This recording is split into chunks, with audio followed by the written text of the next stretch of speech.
সেই বৃষ্টি এখনও পড়ছে। তবে এখন সেটা শুধু পানির বৃষ্টি নয়, সেটা ভালোবাসার বৃষ্টি, আশীর্বাদের বৃষ্টি, স্বপ্ন বাস্তবায়নের বৃষ্টি। এই বৃষ্টি কখনো থামবে না, কারণ এই বৃষ্টি আমাদের হৃদয়ে, আমাদের স্মৃতিতে, আমাদের অনন্ত ভালোবাসায় প্রবাহিত হতে থাকবে। কিন্তু আমাদের গল্পে আরও একটি অপ্রত্যাশিত মোড় অপেক্ষা করছিল। 10 বছর পর, যখন আমাদের মুক্তিযোদ্ধা কৃষি বিশ্ববিদ্যালয় আন্তর্জাতিক খ্যাতি অর্জন করেছে, তখন একদিন একটি চিঠি এলো যা আমাদের সবাইকে হতবাক করে দিল। চিঠিটা এসেছিল অস্ট্রেলিয়া থেকে। পাঠিয়েছেন এক বাঙালি মহিলা, যার নাম ডক্টর নুসরাত জাহান। চিঠিতে তিনি লিখেছেন, আমি গত কয়েক বছর ধরে আমার পারিবারিক ইতিহাস নিয়ে গবেষণা করছি। আমার দাদু আব্দুল করিম সাহেবের কথা খুঁজতে গিয়ে আমি আপনাদের প্রতিষ্ঠানের খবর পেয়েছি। রিহান চিঠিটা পড়ে বলল, মা, এই নুসরাত জাহানের দাদু আব্দুল করিম সাহেব? কিন্তু আমাদের আব্দুল করিম কাকার তো শুধু একটা ছেলে ছিল। রুমা ফুফু চিন্তিত হয়ে বললেন, হয়তো আরেকজন আব্দুল করিম সাহেব আছেন। ডক্টর করিম হাসান চিঠিটা দেখে বললেন, না, এখানে আমার বাবার পূর্ণ নাম লেখা আছে, আব্দুল করিম আহমেদ। আর আমার বাবার জন্মসাল ও গ্রামের নামও মিলে যাচ্ছে। পূজা বলল, তাহলে আব্দুল করিম নানার আরও সন্তান ছিল? আমি বললাম, আমাদের এই নুসরাত জাহানের সাথে যোগাযোগ করা উচিত। রফিক বলল, হ্যাঁ, হয়তো আমাদের আরেকটি পারিবারিক রহস্য আবিষ্কার করতে হবে। আমরা নুসরাত জাহানকে ইমেইল করলাম। কয়েকদিনের মধ্যে তার উত্তর এলো। তিনি লিখেছেন, আমার দাদু আব্দুল করিম আহমেদের 3টি সন্তান ছিল, করিম, রহিমা আর আমার বাবা সেলিম। যুদ্ধের সময় পরিবার বিচ্ছিন্ন হয়ে যায়। আমার বাবা সেলিম তখন মাত্র 5 বছর বয়সী ছিলেন। তাকে আত্মীয়রা অস্ট্রেলিয়া নিয়ে যায়। এই তথ্য জেনে আমরা সবাই অবাক হলাম। ডক্টর করিম হাসান কেঁদে ফেললেন। তিনি বললেন, তাহলে আমার একটা ভাই আর একটা বোন ছিল। আমি এতদিন একা ভেবেছি। রিহান বলল, এর মানে নুসরাত জাহান আপনার ভাইজের মেয়ে? আমরা নুসরাত জাহানকে বাংলাদেশে আসার জন্য আমন্ত্রণ জানালাম। তিনি লিখলেন যে তিনি পরের মাসেই আসবেন। তার বাবা সেলিম সাহেবও সাথে আসবেন। রুমা ফুফু বললেন, আমাদের পরিবার আরও বড় হচ্ছে।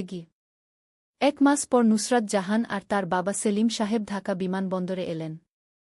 আমরা সবাই তাদের অভ্যর্থনা জানাতে গিয়েছিলাম। সেলিম সাহেব ডক্টর করিম হাসানকে দেখেই কেঁদে ফেললেন। তিনি বললেন, করিম ভাই, আমি কত বছর তোমার খোঁজ করেছি। 2 ভাই 55 বছর পর মিলিত হলেন। এই দৃশ্য দেখে আমাদের সবার চোখেই জল এসে গেল। নুসরাত জাহান একজন প্রাণীবিজ্ঞানী। তিনি অস্ট্রেলিয়ার একটি বিশ্ববিদ্যালয়ে গবেষণা করেন। তার বয়স 32 বছর, অবিবাহিত। সেলিম সাহেব বললেন, আমি অস্ট্রেলিয়ায় একটি কম্পিউটার কোম্পানির মালিক। কিন্তু সবসময় মনে হতো যে আমার শিখ দেখানে। আজ আমার সেই শূন্যতা পূরণ হল। নুসরাত বলল, আমি সবসময় বাবার কাছে বাংলাদেশের গল্প শুনতাম। আজ দেখলাম যে বাস্তবে এটা আরও সুন্দর। আমরা তাদের আমাদের বাড়িতে নিয়ে গেলাম। সেলিম সাহেব গুপ্ত ঘর দেখে বললেন, আমার মনে আছে বাবা আমাকে একবার বলেছিলেন যে তার বন্ধুর বাড়িতে একটা গোপন জায়গা আছে। ডক্টর করিম হাসান বললেন, সেলিম ভাই, আমরা এতদিন একা একা থেকেছি। এখন আমাদের পূর্ণাঙ্গ পরিবার। নুসরাত আমাদের কৃষি বিশ্ববিদ্যালয় দেখে অভিভূত হলেন। তিনি বললেন, আমি অস্ট্রেলিয়ায় প্রাণিসম্পদ নিয়ে কাজ করি। আমি চাই যে আপনাদের এখানে একটি আধুনিক পশুচিকিৎসা বিভাগ খোলা হোক। রিহান উৎসাহিত হয়ে বলল, সেটা দারুণ ধারণা। আমাদের কৃষিতে প্রাণিসম্পদ খুবই গুরুত্বপূর্ণ। সেলিম সাহেব বললেন, আমি আমার কোম্পানির একটি শাখা এখানে খুলতে চাই। আমি এই দেশের তরুণদের প্রযুক্তি বিষয়ে প্রশিক্ষণ দিতে চাই। পূজা বলল, সেলিম চাচা, এটা আমাদের জন্য খুবই ভালো হবে। আমাদের কৃষিতে আধুনিক প্রযুক্তির প্রয়োজন। 3 মাস পরে নুসরাত জাহান স্থায়ীভাবে বাংলাদেশে চলে এলেন। তিনি আমাদের বিশ্ববিদ্যালয়ে পশুচিকিৎসা বিভাগ খুললেন। সেলিম সাহেবও তার ব্যবসার একটি শাখা খুলে অর্ধেক সময় বাংলাদেশে কাটাতে লাগলেন।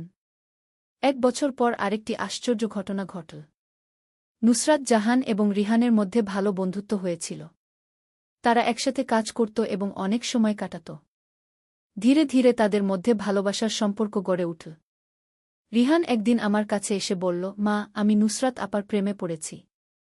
আমি তাকে বিয়ে করতে চাই। আমি অবাক হয়ে বললাম, কিন্তু রিহান, তোমার তো ইতিমধ্যে বিয়ে হয়েছে।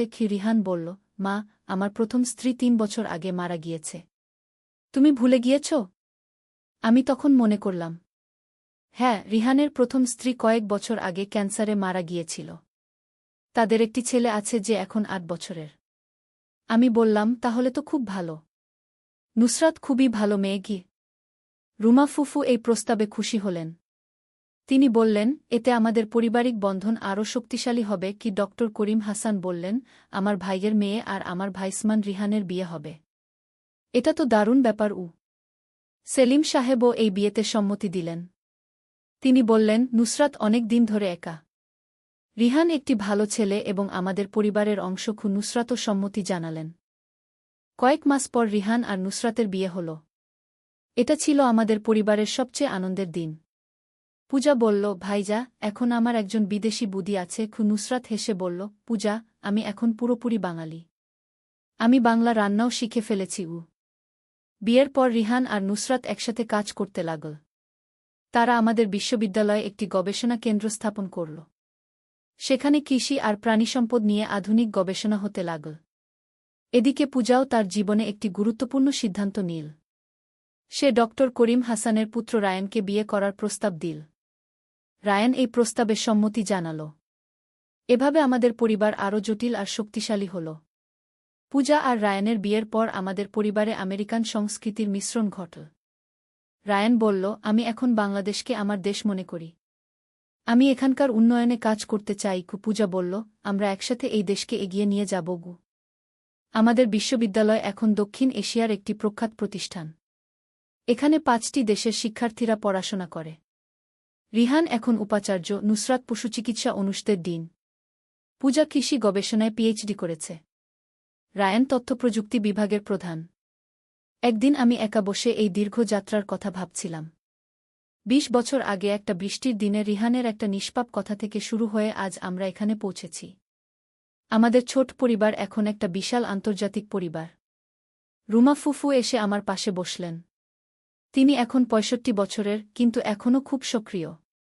তিনি বললেন, মিথিলা, আমার মনে হয় আমাদের দাদুর আত্মা এখন শান্তিতে আছে। আমি বললাম, হ্যাঁ ফুফু, তিনি দেখতে পাচ্ছেন যে তার স্বপ্ন কতটা বড় আকার নিয়েছে। রফিক এখন 55 বছরের। সে আমাদের সব প্রতিষ্ঠানের চেয়ারম্যান। সে বলল, আমাদের পরের প্রজন্ম আমাদের চেয়ে অনেক এগিয়ে। তারা আমাদের স্বপ্নকে বিশ্বব্যাপী পরিচিতি দিয়েছে। ডক্টর করিম হাসান বললেন, আমার বাবা আর আপনার দাদুর বন্ধুত্ব আজ আমাদের সবাইকে একসাথে এনেছে। সেলিম সাহেব এখন বছরের অর্ধেক সময় বাংলাদেশে কাটান। তিনি বললেন, আমি এখন বুঝতে পারি যে আমার আসল ঠিকানা এই মাটিতেই। তার প্রযুক্তি কোম্পানি এখন বাংলাদেশের গ্রামেগঞ্জে ইন্টারনেট সংযোগ পৌঁছে দিচ্ছে। একদিন আমাদের বিশ্ববিদ্যালয়ে একটি আন্তর্জাতিক সম্মেলন হল। বিশ্বের বিভিন্ন দেশ থেকে কৃষিবিজ্ঞানীরা এসেছিলেন। সেই সম্মেলনে আমাদের পরিবারের গল্প উপস্থাপনা করা হল। উপস্থিত সবাই আমাদের এই অবিস্মরণীয় যাত্রার প্রশংসা করলেন। এক বিদেশি অধ্যাপক বললেন, আপনাদের পরিবারের গল্প প্রমাণ করে যে ভালোবাসা আর ঐক্যের শক্তি কত বিশাল। আরেকজন বললেন, আপনাদের মতো পরিবার যদি প্রতিটি দেশে থাকত, তাহলে পৃথিবী অনেক সুন্দর হতো। রিহান সেই সম্মেলনে বলল, আমাদের এই সাফল্যের পেছনে আছে আমাদের পূর্বপুরুষদের আত্মত্যাগ।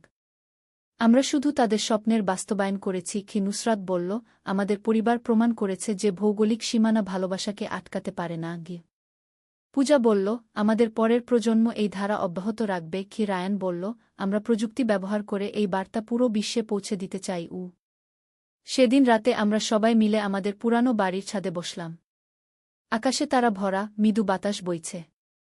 দূরে আমাদের বিশ্ববিদ্যালয়ের আলোকিত ক্যাম্পাস দেখা যাচ্ছে। রুমা ফুফু বললেন, আমাদের এই সুখের মুহূর্তটা আমি চিরকাল মনে রাখব।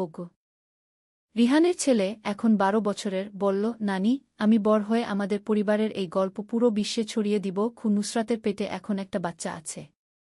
সে বলল, আমাদের পরবর্তী প্রজন্ম এই উত্তরাধিকার পাবে। পূজার 1 বছরের মেয়ে আমার কোলে ঘুমিয়ে আছে। আমি তাকে দেখে ভাবি যে সে হয়তো আমাদের পরিবারের পরবর্তী।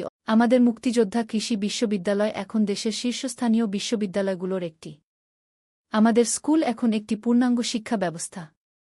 আমাদের হাসপাতাল এখন এই অঞ্চলের সবচেয়ে উন্নত চিকিৎসা কেন্দ্র। কিন্তু এই সব অর্জনের চেয়ে বড় অর্জন হচ্ছে আমাদের পারিবারিক বন্ধন। আমরা প্রমাণ করেছি যে ভালোবাসা, ঐক্য আর সঠিক লক্ষ্য থাকলে যে কোনো পরিবার অসাধারণ কিছু করতে পারে। সেই বৃষ্টির দিনে যখন রিহান তার নিষ্পাপ মন্তব্যটি করেছিল, তখন আমি জানতাম না যে এই ছোট্ট ঘটনা আমাদের জীবনে এত বড় পরিবর্তন আনবে। আজ যখন আমি সেই কথা মনে করি, তখন মনে হয় যে ভাগ্য আমাদের জন্য একটি বিশেষ পরিকল্পনা করে রেখেছিল। আমাদের এই গল্প এখনও লেখা হচ্ছে। প্রতিদিন নতুন কিছু ঘটছে, নতুন স্বপ্ন জন্ম নিচ্ছে, নতুন লক্ষ্য নির্ধারিত হচ্ছে। আমাদের তৃতীয় প্রজন্ম এখন এই উত্তরাধিকার নিয়ে এগিয়ে চলেছে। যেদিন আমি এই পৃথিবী ছেড়ে চলে যাব, সেদিন আমি নিশ্চিত হয়ে যেতে পারব যে আমি আমার সন্তানদের একটি মূল্যবান উত্তরাধিকার রেখে গেছি। এই উত্তরাধিকার শুধু অর্থসম্পদের নয়, এটি ভালোবাসা, ঐক্য, সেবা আর মানবিকতার উত্তরাধিকার। কিন্তু আমাদের গল্পে আরও একটি চমকপ্রদ মোড় বাকি ছিল। ২৫ বছর পর, যখন আমার বয়স ৬৫, তখন একদিন আমাদের বিশ্ববিদ্যালয়ে একটি অপ্রত্যাশিত দর্শনার্থী এলেন। তিনি একজন বয়স্ক মহিলা, নাম রহিমা বেগম। তার বয়স প্রায় ৭৫ বছর। তিনি এসে বললেন, আমি আব্দুল করিম আহমেদের মেয়ে রহিমা। আমি আমার ভাই করিম আর সেলিমকে খুঁজছি। এই কথা শুনে ডক্টর করিম হাসান আর সেলিম সাহেব দুজনেই অভিভূত হয়ে গেলেন। তারা তাদের হারিয়ে যাওয়া বোনের সাথে ৫৫ বছর পর মিলিত হলেন। রহিমা বেগম বললেন, যুদ্ধের পর আমি একটি পরিবার আমাকে দত্তক নিয়েছিল। তারা আমাকে কানাডায় নিয়ে গিয়েছিল। আমি সেখানে বিয়ে করেছি, সংসার করেছি। কিন্তু সবসময় মনে পড়ত আমার বাবা আর ভাইদের কথাগুলো। তিনি আরও বললেন, আমার স্বামী মারা যাওয়ার পর আমি আমার পরিবারের খোঁজ করা শুরু করি। ইন্টারনেটে খুঁজতে খুঁজতে আপনাদের এই প্রতিষ্ঠানের খবর পাই। আমি বুঝতে পারি যে এখানেই আমার ভাইরা আছে। রহিমা বেগমের ২ ছেলে আর ১ মেয়ে আছে। তারা সবাই কানাডায় প্রতিষ্ঠিত। তার বড় ছেলে একজন ইঞ্জিনিয়ার, ছোট ছেলে ডাক্তার, আর মেয়ে একজন শিক্ষিকা। রিহান বলল, খালা, এখন আমাদের পরিবার ৩ মহাদেশে বিস্তৃত, এশিয়া, আমেরিকা আর অস্ট্রেলিয়া। এখন আবার উত্তর আমেরিকাও যুক্ত হল।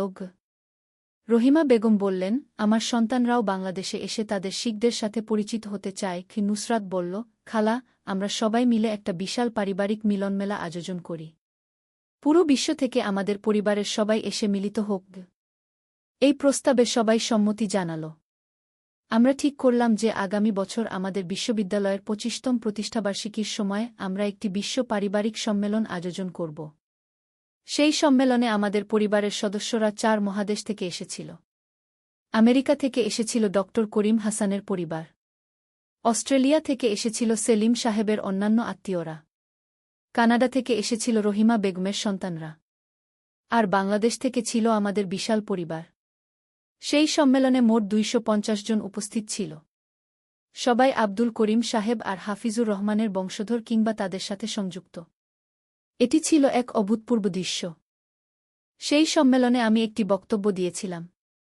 আমি বলেছিলাম, ২৫ বছর আগে একটি বৃষ্টির দিনে আমার ছেলের একটি মজার কথা থেকে আমাদের এই যাত্রা শুরু। আজ আমরা দেখতে পাচ্ছি যে সেই ছোট্ট বীজ কি বিশাল বৃক্ষে পরিণত হয়েছে। রহিমা বেগমের বড় ছেলে ডেভিড, তার কানাডিয়ান নাম, বলল, আমি এই প্রথম বুঝতে পারছি যে আমার আসল পরিচয় কি। আমি একজন বাঙালি, একজন মুক্তিযোদ্ধার নাতি। তার কথায় আমাদের সবার চোখে জল এসে গেল। সেলিম সাহেবের নাতনি সারাহ, অস্ট্রেলিয়ায় জন্মগ্রহণকারী, বলল, আমি আমার সন্তানদের এই দেশে এনে তাদের ঐতিহ্যের সাথে পরিচয় করিয়ে দিতে চাই। ডক্টর করিম হাসানের নাতি মাইকেল বলল, আমি আমার কোম্পানির একটি শাখা এখানে খুলে এই দেশের উন্নয়নে অবদান রাখতে চাই। সেই সম্মেলনের শেষ দিনে আমরা সবাই মিলে আমাদের পূর্বপুরুষদের স্মৃতির উদ্দেশ্যে একটি স্মৃতিস্তম্ভ উদ্বোধন করলাম। সেই স্তম্ভে লেখা ছিল, আব্দুল করিম আহমেদ ও হাফিজুর রহমানের বন্ধুত্বের স্মৃতিতে, যাদের ভালোবাসা আজ ৪ মহাদেশে বিস্তৃত একটি পরিবার তৈরি করেছে। সেই অনুষ্ঠানে আমাদের পরিবারের সবচেয়ে ছোট সদস্য, পূজার ৩ বছরের মেয়ে আয়েশা, হাজার মানুষের সামনে একটি কবিতা আবৃত্তি করেছিল। সেই কবিতায় ছিল আমাদের পরিবারের গল্প, আমাদের ঐতিহ্য, আমাদের স্বপ্ন। রিহান সেদিন ঘোষণা করেছিল যে আমরা একটি আন্তর্জাতিক বৃত্তি কর্মসূচি চালু করছি। এই বৃত্তি দিয়ে বিশ্বের যে কোনো প্রান্তের মুক্তিযোদ্ধা পরিবারের সন্তানরা আমাদের বিশ্ববিদ্যালয়ে এসে পড়াশোনা করতে পারবে। নুসরাত ঘোষণা করেছিল যে আমরা একটি আন্তর্জাতিক গবেষণা নেটওয়ার্ক গঠন করছি। এই নেটওয়ার্কের মাধ্যমে বিশ্বের বিভিন্ন দেশের কৃষিবিজ্ঞানীরা একসাথে কাজ করবেন। পূজা ঘোষণা করেছিল যে আমরা একটি প্রযুক্তি হাব তৈরি করছি, যেখানে বিশ্বের বিভিন্ন প্রান্তের তরুণ উদ্যোক্তারা এসে তাদের স্বপ্ন বাস্তবায়ন করতে পারবে। সেই সম্মেলনের পর আমাদের কাহিনী আন্তর্জাতিক গণমাধ্যমে প্রচারিত হয়েছিল। বিবিসি, সিএনএন, আল জাজিরা, সব বড় বড় মিডিয়া আমাদের গল্প প্রচার করেছিল। আমাদের পারিবারিক গল্প সারা বিশ্বে পরিচিত হয়ে গেল। অনেক দেশ থেকে প্রতিনিধিদল আমাদের দেখতে এসেছিল। তারা জানতে চেয়েছিল কিভাবে আমরা এত বড় একটা আন্দোলন গড়ে তুলেছি। রিহান তাদের বলেছিল, আমাদের রহস্য খুবই সহজ, ভালোবাসা, ঐক্য এবং মানুষের সেবা করার ইচ্ছা। আমাদের গল্প এখন বিশ্বের বিভিন্ন ভাষায় অনুবাদ হয়েছে।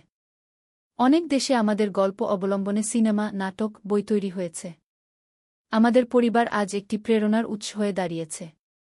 কিন্তু এইসব খ্যাতি আর সম্মানের মাঝেও আমরা আমাদের মূল শিখ ভুলে যাইনি। প্রতি বছর সেই বৃষ্টির দিনটিতে, যেদিন আমাদের গল্প শুরু হয়েছিল, আমরা একটি পারিবারিক অনুষ্ঠান করি। সেদিন আমাদের পুরো পরিবার একসাথে বসে সেই প্রথম দিনের কথা মনে করি।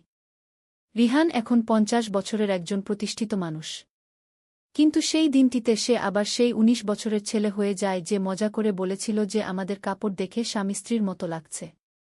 পূজা এখন 30 বছরের একজন সফল গবেষক আর মা। কিন্তু সেই দিনে সে আবার সেই 12 বছরের মেয়ে হয়ে যায় যে গুপ্তধনের গল্প শুনে উৎসাহিত হয়েছিল। রুমা ফুফু এখন 80 বছরের বৃদ্ধা। কিন্তু তার চোখে মুখে এখনও সেই তেজ আছে।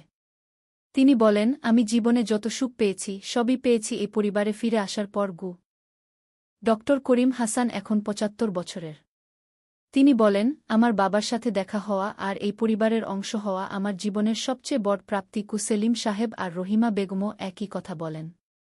আজ আমার বয়স 70 বছর। আমি যখন আমার জীবনের দিকে তাকাই তখন মনে হয় যে আমি একটি পূর্ণাঙ্গ জীবন যাপন করেছি। আমার সন্তানরা সফল হয়েছে, আমার পরিবার বিস্তৃত হয়েছে, আমার স্বপ্নগুলো বাস্তবায়িত হয়েছে। কিন্তু সবচেয়ে বড় পাওয়া হচ্ছে যে আমি এই বিশ্বকে আগের চেয়ে একটু ভালো করে রেখে যেতে পারছি। আমাদের প্রতিষ্ঠানগুলো থেকে হাজারো মানুষ উপকৃত হচ্ছে। আমাদের গল্প থেকে অনেকে প্রেরণা পাচ্ছে। আমার নাতিনাতনীরা এখন আমাদের এই উত্তরাধিকার নিয়ে এগিয়ে চলেছে। তারা আমাদের চেয়েও বড় স্বপ্ন দেখছে। তারা মহাকাশ গবেষণা, কৃত্রিম বুদ্ধিমত্তা, জিন প্রকৌশল সব ক্ষেত্রে কাজ করছে। কিন্তু আমি জানি যে তারা যত উঁচুতেই পৌঁছুক, তারা কখনো তাদের শিখ ভুলবে না। তারা জানে যে তাদের সাফল্যের পেছনে আছে তাদের পূর্বপুরুষদের ত্যাগ, তাদের পরিবারের ভালোবাসা, আর সেই বৃষ্টির দিনের একটি সরল কথোপকথন। আজ রাতেও বৃষ্টি হচ্ছে। আমি জানালার পাশে দাঁড়িয়ে সেই বৃষ্টি দেখছি। এই বৃষ্টি আমাকে আর ভয় পায় না, বরং আনন্দ দেয়া। কারণ এই বৃষ্টিই তো আমাদের সব কিছুর শুরু। আমি জানি যে আমার জীবনের শেষ অধ্যায় এসে গেছে। কিন্তু আমার কোনো দুঃখ নেই। কারণ আমি জানি যে আমাদের গল্প শেষ হবে না।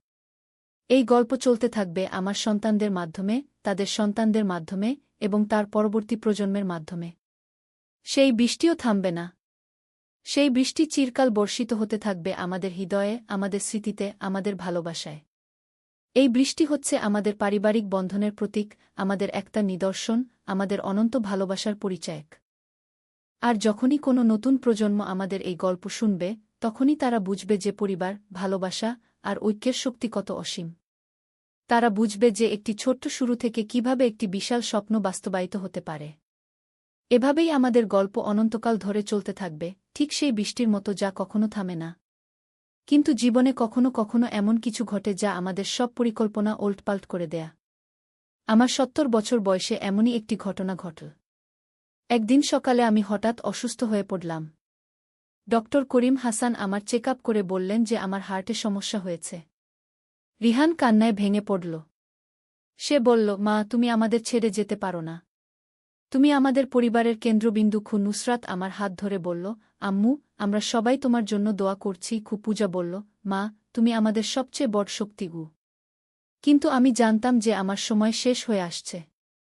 আমি আমার পরিবারের সবাইকে ডেকে বললাম, আমার প্রিয় সবাই, আমি তোমাদের কাছে একটি গুরুত্বপূর্ণ কথা বলতে চাই। আমি জানি যে আমার বেশি সময় নেই। রুমা ফুফু কেঁদে বললেন, মিথিলা, তুমি এমন কথা বলো না। তুমি সুস্থ হয়ে উঠবে। আমি হাসলাম। আমি বললাম, ফুফু, আমি ভয় পাচ্ছি না। আমি জানি যে আমি একটি পূর্ণ জীবন যাপন করেছি। আমি রিহানকে বললাম, বেটা, তুমি আমাদের পরিবারের নতুন নেতা। তুমি আমাদের এই প্রতিষ্ঠানগুলোকে আরও এগিয়ে নিয়ে যাবে। আমি পূজাকে বললাম, পূজা, তুমি আমাদের পরিবারের নতুন প্রজন্মের মা। তুমি তোমার সন্তানদের আমাদের মূল্যবোধ শেখাবে। আমি নুসরাতকে বললাম, নুসরাত, তুমি আমাদের পরিবারে নতুন জীবন এনেছ। তুমি আমাদের আন্তর্জাতিক পরিচিতি দিয়েছ। আমি রায়ানকে বললাম, রায়ান, তুমি আমাদের প্রযুক্তিগত উন্নতিতে নেতৃত্ব দিবে। আমি ডক্টর করিম হাসানকে বললাম, ডাক্তার সাহেব, আপনি আমাদের পরিবারে একজন পিতার মতো। আপনি সবার দেখাশোনা করবেন। আমি সেলিম সাহেবকে বললাম, সেলিম ভাই, আপনার প্রযুক্তি আমাদের দেশকে এগিয়ে নিয়ে যাবে গু। আমি রহিমা বেগমকে বললাম, রহিমা আপা, আপনি আমাদের কানাডিয়ান সংযোগ। আপনার সন্তানরা দুই দেশের মধ্যে সেতুবন্ধন তৈরি করবে। আমি রুমা ফুফুকে বললাম, ফুফু, আপনি আমাদের সবার মা। আপনি সবাইকে একসাথে রাখবেন গু। আমি রফিককে বললাম, রফিক, তুমি আমার জীবনসাথী। তুমি আমাদের পরিবারের মেরুদণ্ড। তুমি সবাইকে একসাথে রাখবে। রফিক কাঁদতে কাঁদতে বলল, মিথিলা, তুমি চলে গেলে আমি কিভাবে বাঁচব? আমি বললাম, তুমি বাঁচবে আমাদের সন্তানদের জন্য, আমাদের স্বপ্নের জন্য, আমাদের প্রতিষ্ঠানের জন্য।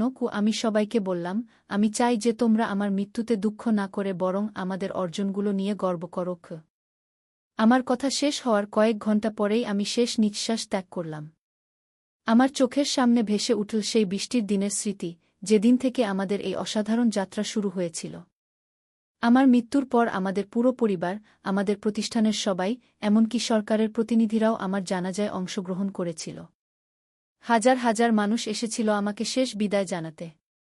আমার মৃত্যুর পর রিহান আমাদের বিশ্ববিদ্যালয়ের নাম পরিবর্তন করে রাখল মিথিলা হাফিজুর রহমান মুক্তিযোদ্ধা বিশ্ববিদ্যালয়। আমার স্মৃতিতে একটি গবেষণাগার স্থাপন করা হল। আমার নামে একটি বৃত্তি কর্মসূচি চালু করা হল। কিন্তু আমার সবচেয়ে বড় স্মৃতিসৌধ হল আমার পরিবার। তারা আমার মৃত্যুর পরও আমাদের স্বপ্নগুলো বাস্তবায়ন করে চল। রিহান আরও 2টি বিশ্ববিদ্যালয় প্রতিষ্ঠা করল। নুসরাত প্রাণিসম্পদ গবেষণায় বিশ্বব্যাপী খ্যাতি অর্জন করল। পূজা আমার মৃত্যুর 5 বছর পর একটি বই লিখল, বৃষ্টির দিনে শুরু হওয়া স্বপ্ন। সেই বইটি বিশ্বের 25টি ভাষায় অনুবাদ হয়েছে। সেই বইয়ে আমাদের পুরো পরিবারের গল্প লেখা আছে। রায়ান একটি প্রযুক্তি কোম্পানি প্রতিষ্ঠা করেছে যেটি গ্রামাঞ্চলের মানুষদের জন্য সাশ্রয়ী প্রযুক্তি তৈরি করে। সেলিম সাহেব তার কোম্পানির মাধ্যমে বাংলাদেশের হাজারো তরুণকে প্রশিক্ষণ দিয়েছেন। রহিমা বেগমের সন্তানরা কানাডায় বাংলাদেশি সাংস্কৃতিক কেন্দ্র স্থাপন করেছে। সেখানে প্রবাসী বাংলাদেশিরা তাদের সন্তানদের বাংলা ভাষা আর সংস্কৃতি শেখাচ্ছেন। আমার মৃত্যুর 10 বছর পর আমাদের পরিবার আরেকটি মাইলফলক স্পর্শ করল। আমাদের বিশ্ববিদ্যালয় থেকে প্রথম একজন মহাকাশচারী তৈরি হল। সে ছিল আমাদের প্রথম ব্যাচের একজন ছাত্র। রিহানের ছেলে, যে এখন 22 বছরের, সে মহাকাশ গবেষণায় স্নাতক সম্পন্ন করেছে। সে বলেছে যে সে চাঁদে বাংলাদেশের পতাকা উড়াতে চায়। পূজার মেয়ে, যে এখন 15 বছরের, সে জিন প্রকৌশলে আগ্রহী। সে বলেছে যে সে ক্যান্সারের নিরাময় আবিষ্কার করতে চায়। নুসরাতের 2 সন্তান, এক ছেলে এক মেয়ে, তারা উভয়েই প্রাণীবিজ্ঞানে পিএইচডি করছে। তারা বলেছে যে তারা বিলুপ্ত প্রজাতির প্রাণীদের ফিরিয়ে আনার গবেষণা করতে চায়। আমার মৃত্যুর 15 বছর পর, যখন আমাদের বিশ্ববিদ্যালয়ের 40তম প্রতিষ্ঠাবার্ষিকী পালিত হল, তখন একটি অবিশ্বাস্য ঘটনা ঘটল। নাসা থেকে একটি প্রতিনিধিদল এসে আমাদের সাথে একটি যৌথ মহাকাশ প্রকল্পের প্রস্তাব দিল। সেই প্রকল্পের নাম দেওয়া হল প্রজেক্ট মিথিলা। এই প্রকল্পের মাধ্যমে আমাদের বিশ্ববিদ্যালয়ের গবেষকরা নাসার সাথে মিলে মঙ্গল গ্রহে কৃষি কার্যক্রম পরিচালনার গবেষণা করবে। রিহান সেই অনুষ্ঠানে বলেছিল, আমার মা স্বপ্ন দেখেছিলেন যে আমাদের পরিবার একদিন বিশ্বব্যাপী পরিচিতি পাবে। আজ আমরা মহাকাশেও আমাদের নাম লিখতে যাচ্ছি। আমার মৃত্যুর 20 বছর পর রুমা ফুফু মারা গেলেন। তিনি তার জীবনের শেষ মুহূর্তে বলেছিলেন, আমি মিথিলার কাছে যাচ্ছি। আমরা স্বর্গে বসে দেখব যে আমাদের পরিবার কোথায় পৌঁছাচ্ছে। রফিক আমার মৃত্যুর 25 বছর পর মারা গেল। সে তার জীবনের শেষ দিনগুলোতে প্রতিদিন আমাদের পুরানো বাড়ির গুপ্ত ঘরে গিয়ে বসত। সে বলত যে সেখানে গেলে আমার উপস্থিতি অনুভব করে। ডক্টর করিম হাসান 80 বছর বয়সে মারা গেলেন। তিনি তার জীবনের শেষ মুহূর্তে বলেছিলেন, আমি আমার বাবার কাছে যাচ্ছি। আমি তাকে বলবো যে আমরা আমাদের প্রতিশ্রুতি রক্ষা করেছি। সেলিম সাহেব আর রহিমা বেগমও পরবর্তী কয়েক বছরে মারা গেলেন।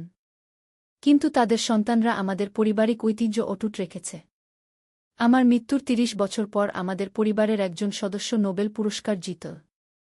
সে ছিল পূজার মেয়ে আয়েশা। সে চিকিৎসাবিজ্ঞানে নোবেল পুরস্কার পেল ক্যান্সারের একটি নিরাময় আবিষ্কার করার জন্য। আয়েশা তার নোবেল পুরস্কার গ্রহণের ভাষণে বলেছিল, এই পুরস্কার শুধু আমার নয়, এটি আমার পুরো পরিবারের। এটি সেই বৃষ্টির দিনের ফসল যেদিন আমার নানি আর নানুর জীবনে একটি নতুন অধ্যায় শুরু হয়েছিল। আমার মৃত্যুর 40 বছর পর আমাদের পরিবারের আরেকটি সদস্য ইতিহাস রচনা করল। রিহানের ছেলে অর্ক বাংলাদেশের প্রথম মহাকাশচারী হিসেবে চাঁদে অবতরণ করল। সে চাঁদের মাটিতে বাংলাদেশের পতাকা স্থাপন করল এবং বলল, এই পতাকা আমার নানির স্মৃতিতে। আমার মৃত্যুর ৫০ বছর পর আমাদের বিশ্ববিদ্যালয় পৃথিবীর অন্যতম সেরা বিশ্ববিদ্যালয় হিসেবে স্থান করে নিয়েছে। এখানে ১৫০টি দেশের ছাত্রছাত্রী পড়াশোনা করে।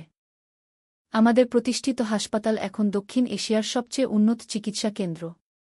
আমাদের কৃষি গবেষণা কেন্দ্র পৃথিবীর খাদ্য সমস্যা সমাধানে অগ্রণী ভূমিকা পালন করছে। আমার মৃত্যুর ৬০ বছর পর আমাদের পরিবারের সদস্য সংখ্যা হাজার ছাড়িয়ে গেছে। তারা পৃথিবীর ৬ মহাদেশে ছড়িয়ে আছে।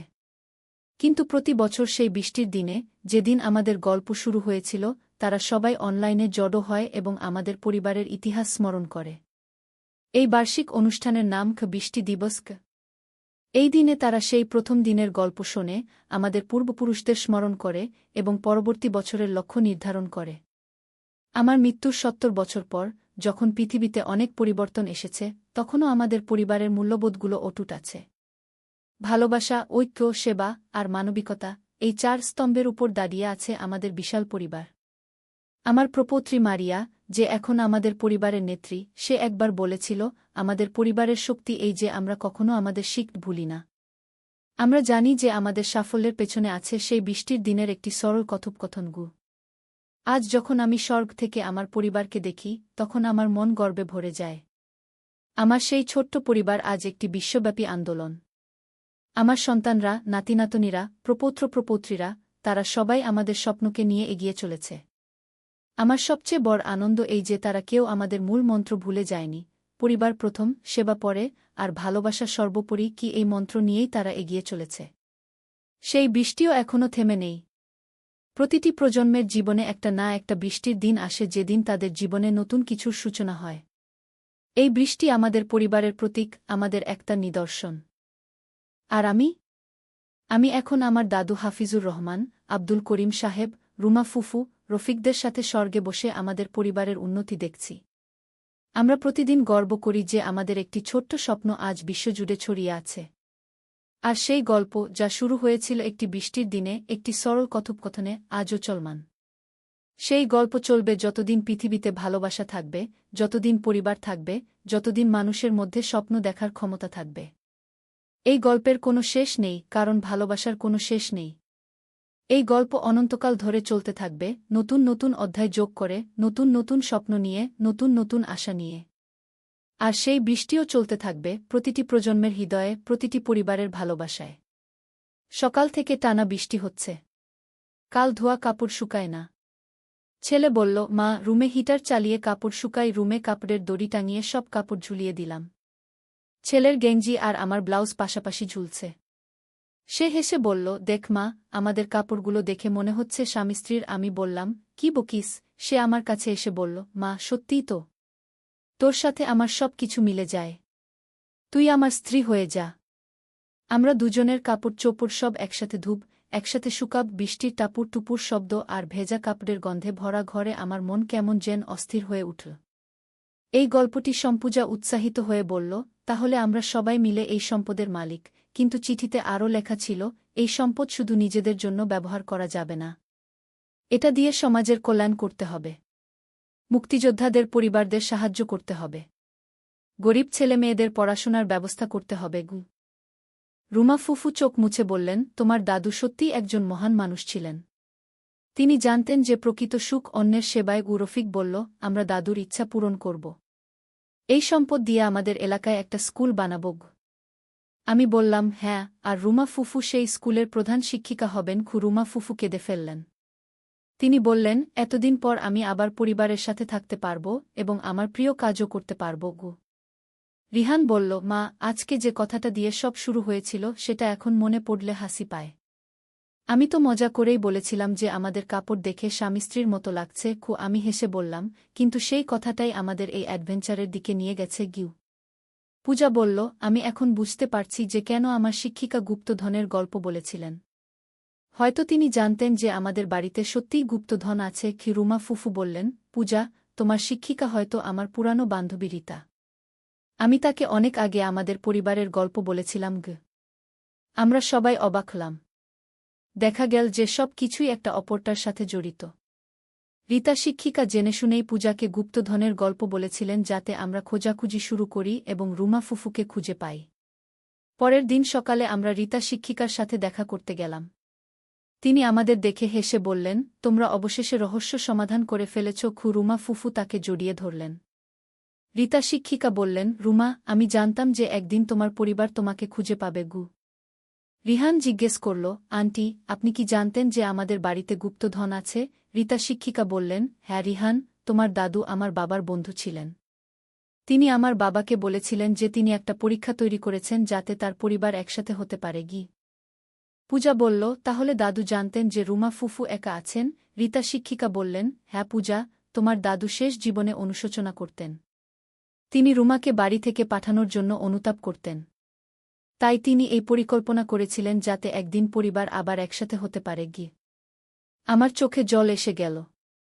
আমি বুঝতে পারলাম যে এই পুরো ঘটনাটাই ছিল দাদুর ভালোবাসার প্রকাশ। তিনি জানতেন যে মৃত্যুর পর তার পরিবার তার রেখে যাওয়া রহস্য সমাধান করতে গিয়ে একসাথে হবে।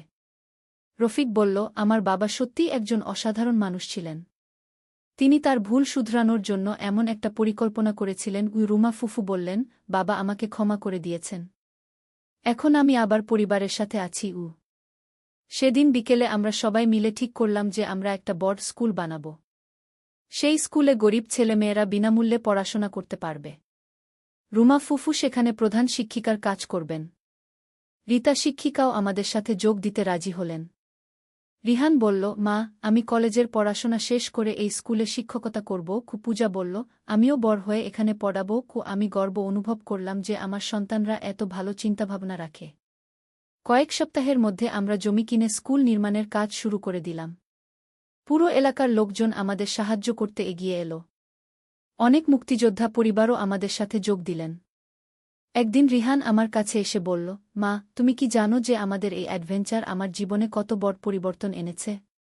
আমি এখন বুঝতে পারি যে পরিবারের মানুষদের ভালোবাসা কত গুরুত্বপূর্ণ। আমি তাকে জড়িয়ে ধরে বললাম, রিহান, আমরা সবাই এই ঘটনা থেকে অনেক কিছু শিখেছি। পূজাও আমার কাছে এসে বলল, মা, আমি আর কখনো রুমা ফুফুকে একা থাকতে দেব না। তিনি এখন আমার প্রিয় মানুষদের একজন। আমি পূজার মাথায় হাত বুলিয়ে দিলাম।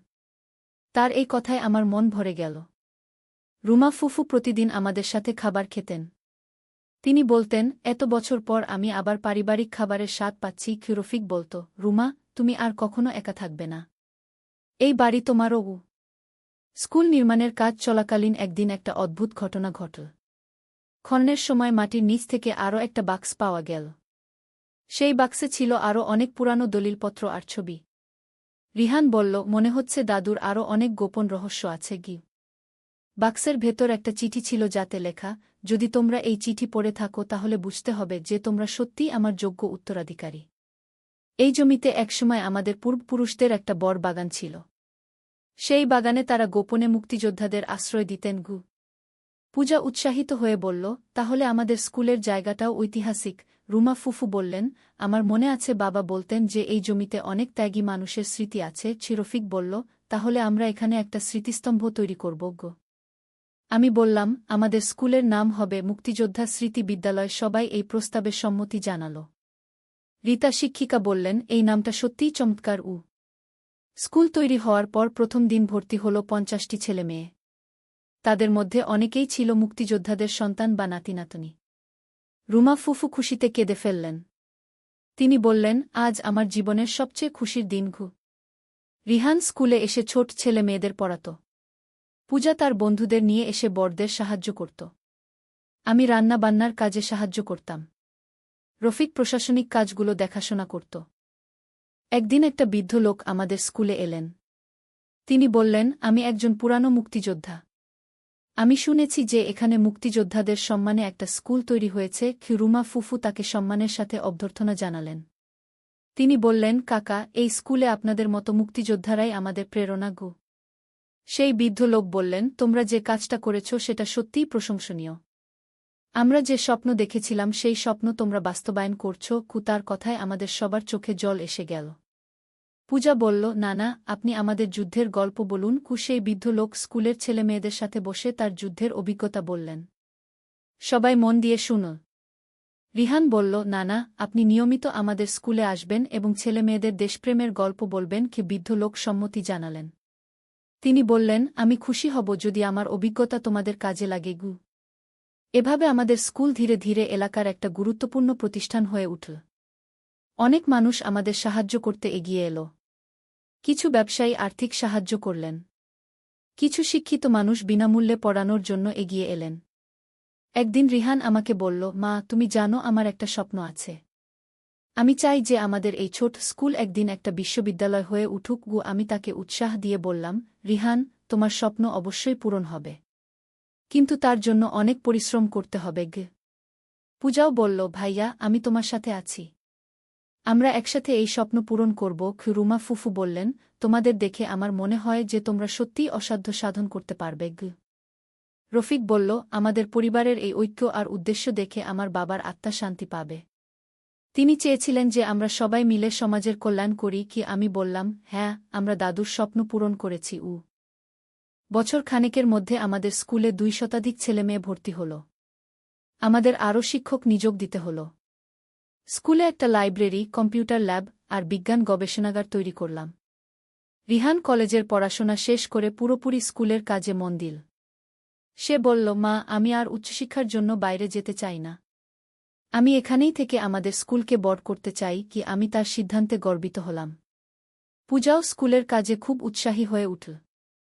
সে বলল, মা, আমি বড় হয়ে শিক্ষিকা হব এবং এই স্কুলেই কাজ করব। রুমা ফুফু তাকে বললেন, পূজা, তুমি একটা চমৎকার শিক্ষিকা হবে। আমাদের স্কুলের খবর ধীরে ধীরে সারা দেশে ছড়িয়ে গেল। অনেক জায়গা থেকে মানুষ আমাদের দেখতে আসত। অনেকে আমাদের অনুসরণ করে তাদের এলাকায়ও এরকম স্কুল তৈরি করতে চাইত। একদিন একটা টেলিভিশনের সাংবাদিক আমাদের ইন্টারভিউ নিতে এলো। সে জিজ্ঞেস করল, আপনারা এই স্কুল তৈরি করার অনুপ্রেরণা পেলেন কোথা থেকে? রুমা ফুফু উত্তর দিলেন, আমাদের পরিবারের ইতিহাস আর আমাদের পূর্বপুরুষদের আদর্শ থেকে। রিহান বলল, আমাদের দাদু আমাদের শিখিয়েছেন যে প্রকৃত সম্পদ হচ্ছে জ্ঞান আর সেবা। পূজা বলল, আমরা শুধু নিজেদের জন্য নয়, সবার জন্য কাজ করতে চাই। সেই ইন্টারভিউ প্রচারের পর আমাদের স্কুলে আরও বেশি সাহায্য আসতে লাগল। দেশের বিভিন্ন প্রান্ত থেকে মানুষ অর্থ পাঠাতে লাগল। অনেক বিদেশি বন্ধুরাও আমাদের সাহায্য করতে এগিয়ে এলো। রফিক বলল, আমরা এই সাহায্যগুলো ভালোভাবে কাজে লাগাব। আমরা আরও বেশি ছেলেমেয়েকে শিক্ষার সুযোগ দেব। আমি বললাম, আমাদের স্কুল এখন শুধু একটা স্কুল নয়, এটা একটা আন্দোলন হয়ে উঠেছে। রুমা ফুফু বললেন, আমার মনে হয় আমাদের পরবর্তী লক্ষ্য হওয়া উচিত একটা মহিলা কলেজ তৈরি করা, যাতে মেয়েরাও উচ্চশিক্ষার সুযোগ পায়। এই প্রস্তাবে আমরা সবাই সম্মতি জানালাম। রিহান বলল, রুমা ফুফু, আপনার এই ধারণা অসাধারণ। আমরা অবশ্যই একটা মহিলা কলেজ তৈরি করব। পূজা খুশিতে লাফিয়ে উঠল, তাহলে আমিও সেই কলেজে পড়তে পারব। এভাবে আমাদের সেই বৃষ্টির দিনের অদ্ভুত কথোপকথন থেকে শুরু হওয়া ঘটনা একটা বিশাল সামাজিক আন্দোলনে পরিণত হল। আমরা শুধু একটা গুপ্তধন আবিষ্কার করিনি, আমরা আবিষ্কার করেছি পারিবারিক ঐক্যের শক্তি, ভালোবাসার মহত্ব আর সেবার আনন্দ। আজ যখন আমি পেছনের দিকে তাকাই, তখন মনে হয় যে সেই বৃষ্টির দিনে রিহানের সেই কথাগুলো আসলে ভাগ্যের ইশারা ছিল। আমরা একটা পরিবার হিসেবে আরও শক্তিশালী হয়েছি। আমাদের মধ্যে ভালোবাসা আর বোঝাপড়া বেড়েছে। রুমা ফুফু এখন আর একা নেই। তিনি আমাদের পরিবারের একজন গুরুত্বপূর্ণ সদস্য। রিহান আর পূজা তাদের দাদুর আদর্শ অনুসরণ করে সমাজসেবায় নিজেদের নিয়োজিত করেছে। আর আমি এখন একজন গর্বিত মা। আমার সন্তানরা শুধু ভালো মানুষ হয়ে ওঠেনি, তারা হয়ে উঠেছে সমাজের কল্যাণে নিয়োজিত মানুষ। আমাদের পরিবার এখন শুধু 4 দেয়ালের মধ্যে সীমাবদ্ধ নয়, আমাদের পরিবার বিস্তৃত হয়েছে পুরো সমাজ জুড়ে। যেই বৃষ্টির দিন থেকে এই গল্প শুরু, সেই বৃষ্টি এখন আর থেমে নেই। সেই বৃষ্টি এখন আশীর্বাদের বৃষ্টি হয়ে আমাদের জীবনে বর্ষিত হচ্ছে প্রতিদিন। কিন্তু আমাদের গল্প এখানেই শেষ নয়। 2 বছর পর আরেকটি অদ্ভুত ঘটনা ঘটল। একদিন রিহান উৎসাহিত হয়ে আমার কাছে এলো। সে বলল, মা, আজ একটা অদ্ভুত চিঠি এসেছে। চিঠিটা আমাদের স্কুলের নামে এসেছে, কিন্তু পাঠানো হয়েছে আমেরিকা থেকে। আমি অবাক হয়ে বললাম, আমেরিকা থেকে? কে পাঠিয়েছে? রিহান বলল, চিঠিতে লেখা আছে যে একজন প্রবাসী বাংলাদেশী আমাদের স্কুলের খবর শুনেছেন। তিনি আমাদের সাথে দেখা করতে চান। রুমা ফুফু এসে বললেন, চিঠিটা পড়ে শোনাও তো। রিহান চিঠিটা পড়তে শুরু করল। প্রিয় মুক্তিযোদ্ধা স্মৃতি বিদ্যালয়ের সবাই, আমার নাম ডক্টর করিম হাসান। আমি গত ৪৫ বছর ধরে আমেরিকায় থাকি। আমি একজন হৃদরোগ বিশেষজ্ঞ। আপনাদের স্কুলের খবর আমি ইন্টারনেটে দেখেছি। আমার মনে হয়েছে যে আপনাদের সাথে আমার একটা গুরুত্বপূর্ণ সম্পর্ক আছে। পূজা কৌতূহলী হয়ে বলল, কি ধরনের সম্পর্ক? রিহান চিঠি পড়া চালিয়ে গেল, আমি আগামী মাসে বাংলাদেশে আসছি। আমি আপনাদের সাথে দেখা করতে চাই। আমার কাছে এমন কিছু তথ্য আছে যা আপনাদের পরিবারের ইতিহাসের সাথে জড়িত। আমি বিশ্বাস করি যে এই তথ্যগুলো আপনাদের জানা উচিত। কি? রফিক বলল, এই ডক্টর করিম হাসান কে হতে পারে? আমি তো এই নামের কাউকে চিনি না। আমি বললাম, হয়তো তিনি আমাদের পূর্বপুরুষদের কোনো বন্ধু বা আত্মীয়। রুমা ফুফু চিন্তিত হয়ে বললেন, আমার মনে হচ্ছে আমরা আরেকটা রহস্যের মুখোমুখি হতে যাচ্ছি। এক সপ্তাহ পর ডক্টর করিম হাসান আমাদের স্কুলে এলেন। তিনি একজন ভদ্র, শান্ত মানুষ। তার বয়স প্রায় ৭০ বছর হবে। তিনি আমাদের দেখে কেঁদে ফেললেন। রুমা ফুফু তাকে জিজ্ঞেস করলেন, ডক্টর সাহেব, আপনি কাঁদছেন কেন? ডক্টর করিম হাসান বললেন, আমি ৪৫ বছর ধরে আমার হারানো পরিবারকে খুঁজে বেরিয়েছি। আজ আমার মনে হচ্ছে যে আমি তাদের খুঁজে পেয়েছি। রিহান অবাক হয়ে বলল, আপনার হারানো পরিবার? কি বলছেন আপনি? ডক্টর করিম হাসান তার ব্যাগ থেকে একটা পুরানো ফটো বের করলেন। সেই ফটোতে একটা পরিবার দাঁড়িয়ে আছে। তিনি বললেন, এই ছবিতে আমার বাবা মা আর আমি আছি। আমার বাবার নাম ছিল আব্দুল করিম। তিনি একজন মুক্তিযোদ্ধা ছিলেন। পূজা ফটোটা দেখে বলল, এই লোকটাকে তো আমি আগে কোথায় যেন দেখেছি। রুমা ফুফু ফটোটা ভালো করে দেখলেন।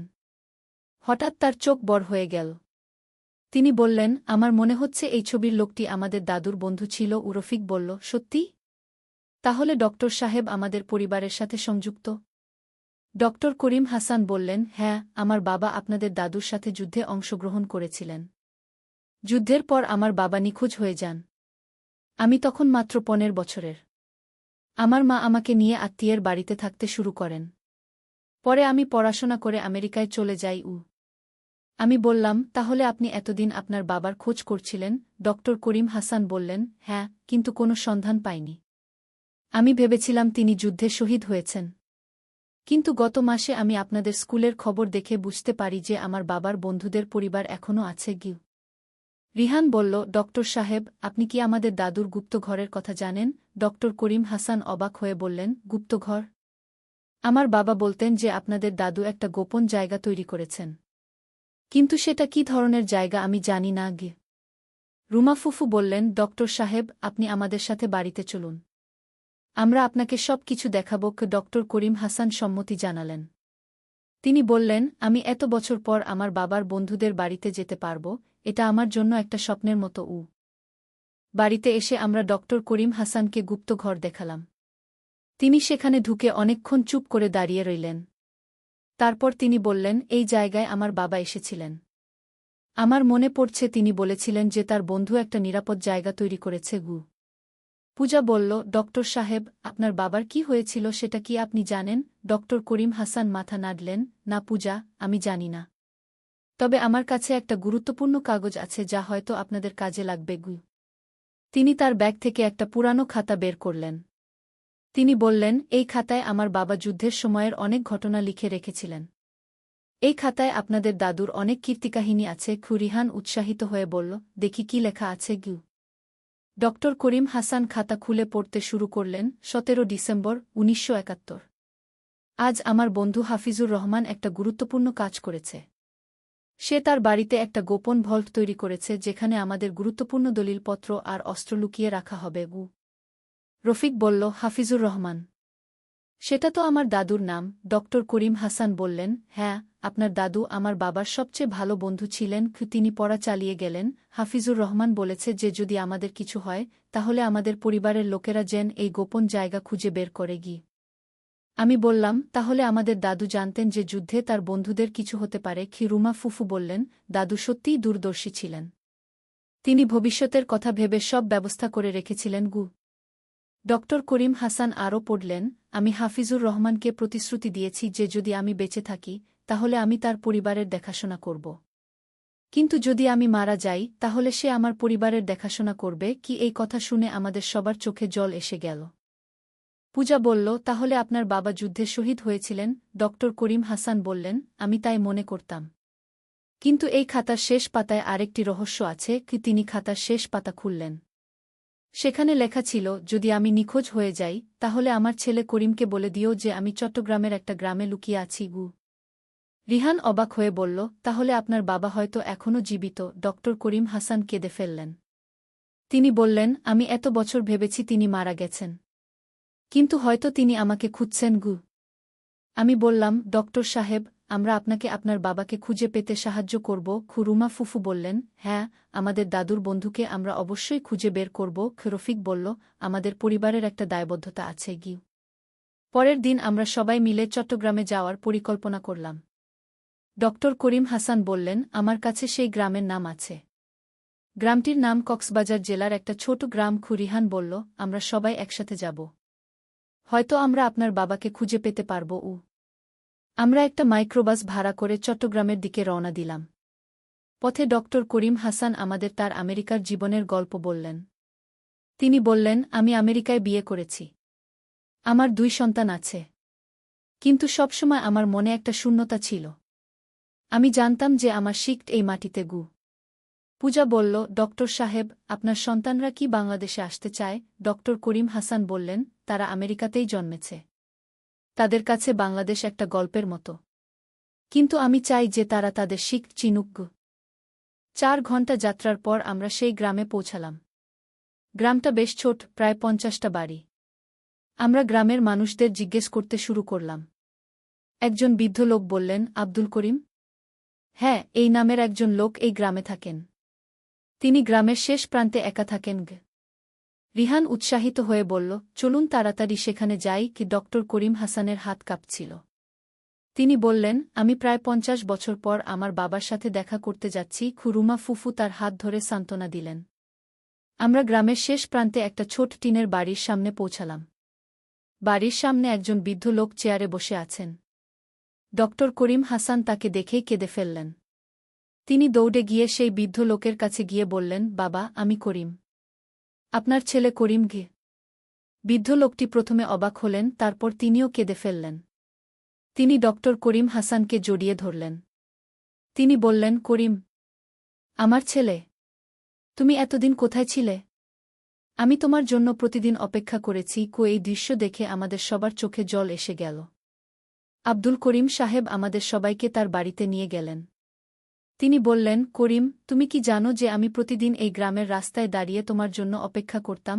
ডক্টর করিম হাসান বললেন, বাবা, আমি ভেবেছিলাম আপনি যুদ্ধে মারা গিয়েছেন। আমি আমেরিকা চলে গিয়েছিলাম। আব্দুল করিম সাহেব আমাদের দেখে বললেন, তোমরা কারা? রুমা ফুফু বললেন, আমরা হাফিজুর রহমানের পরিবার। আব্দুল করিম সাহেব অবাক হয়ে বললেন, হাফিজুর রহমান আমার সবচেয়ে ভালো বন্ধু। সে কেমন আছে? রফিক মাথা নিচু করে বলল, তিনি আর নেই কাকা। তবে আমরা তার পরিবার। আব্দুল করিম সাহেব দুঃখ পেলেন।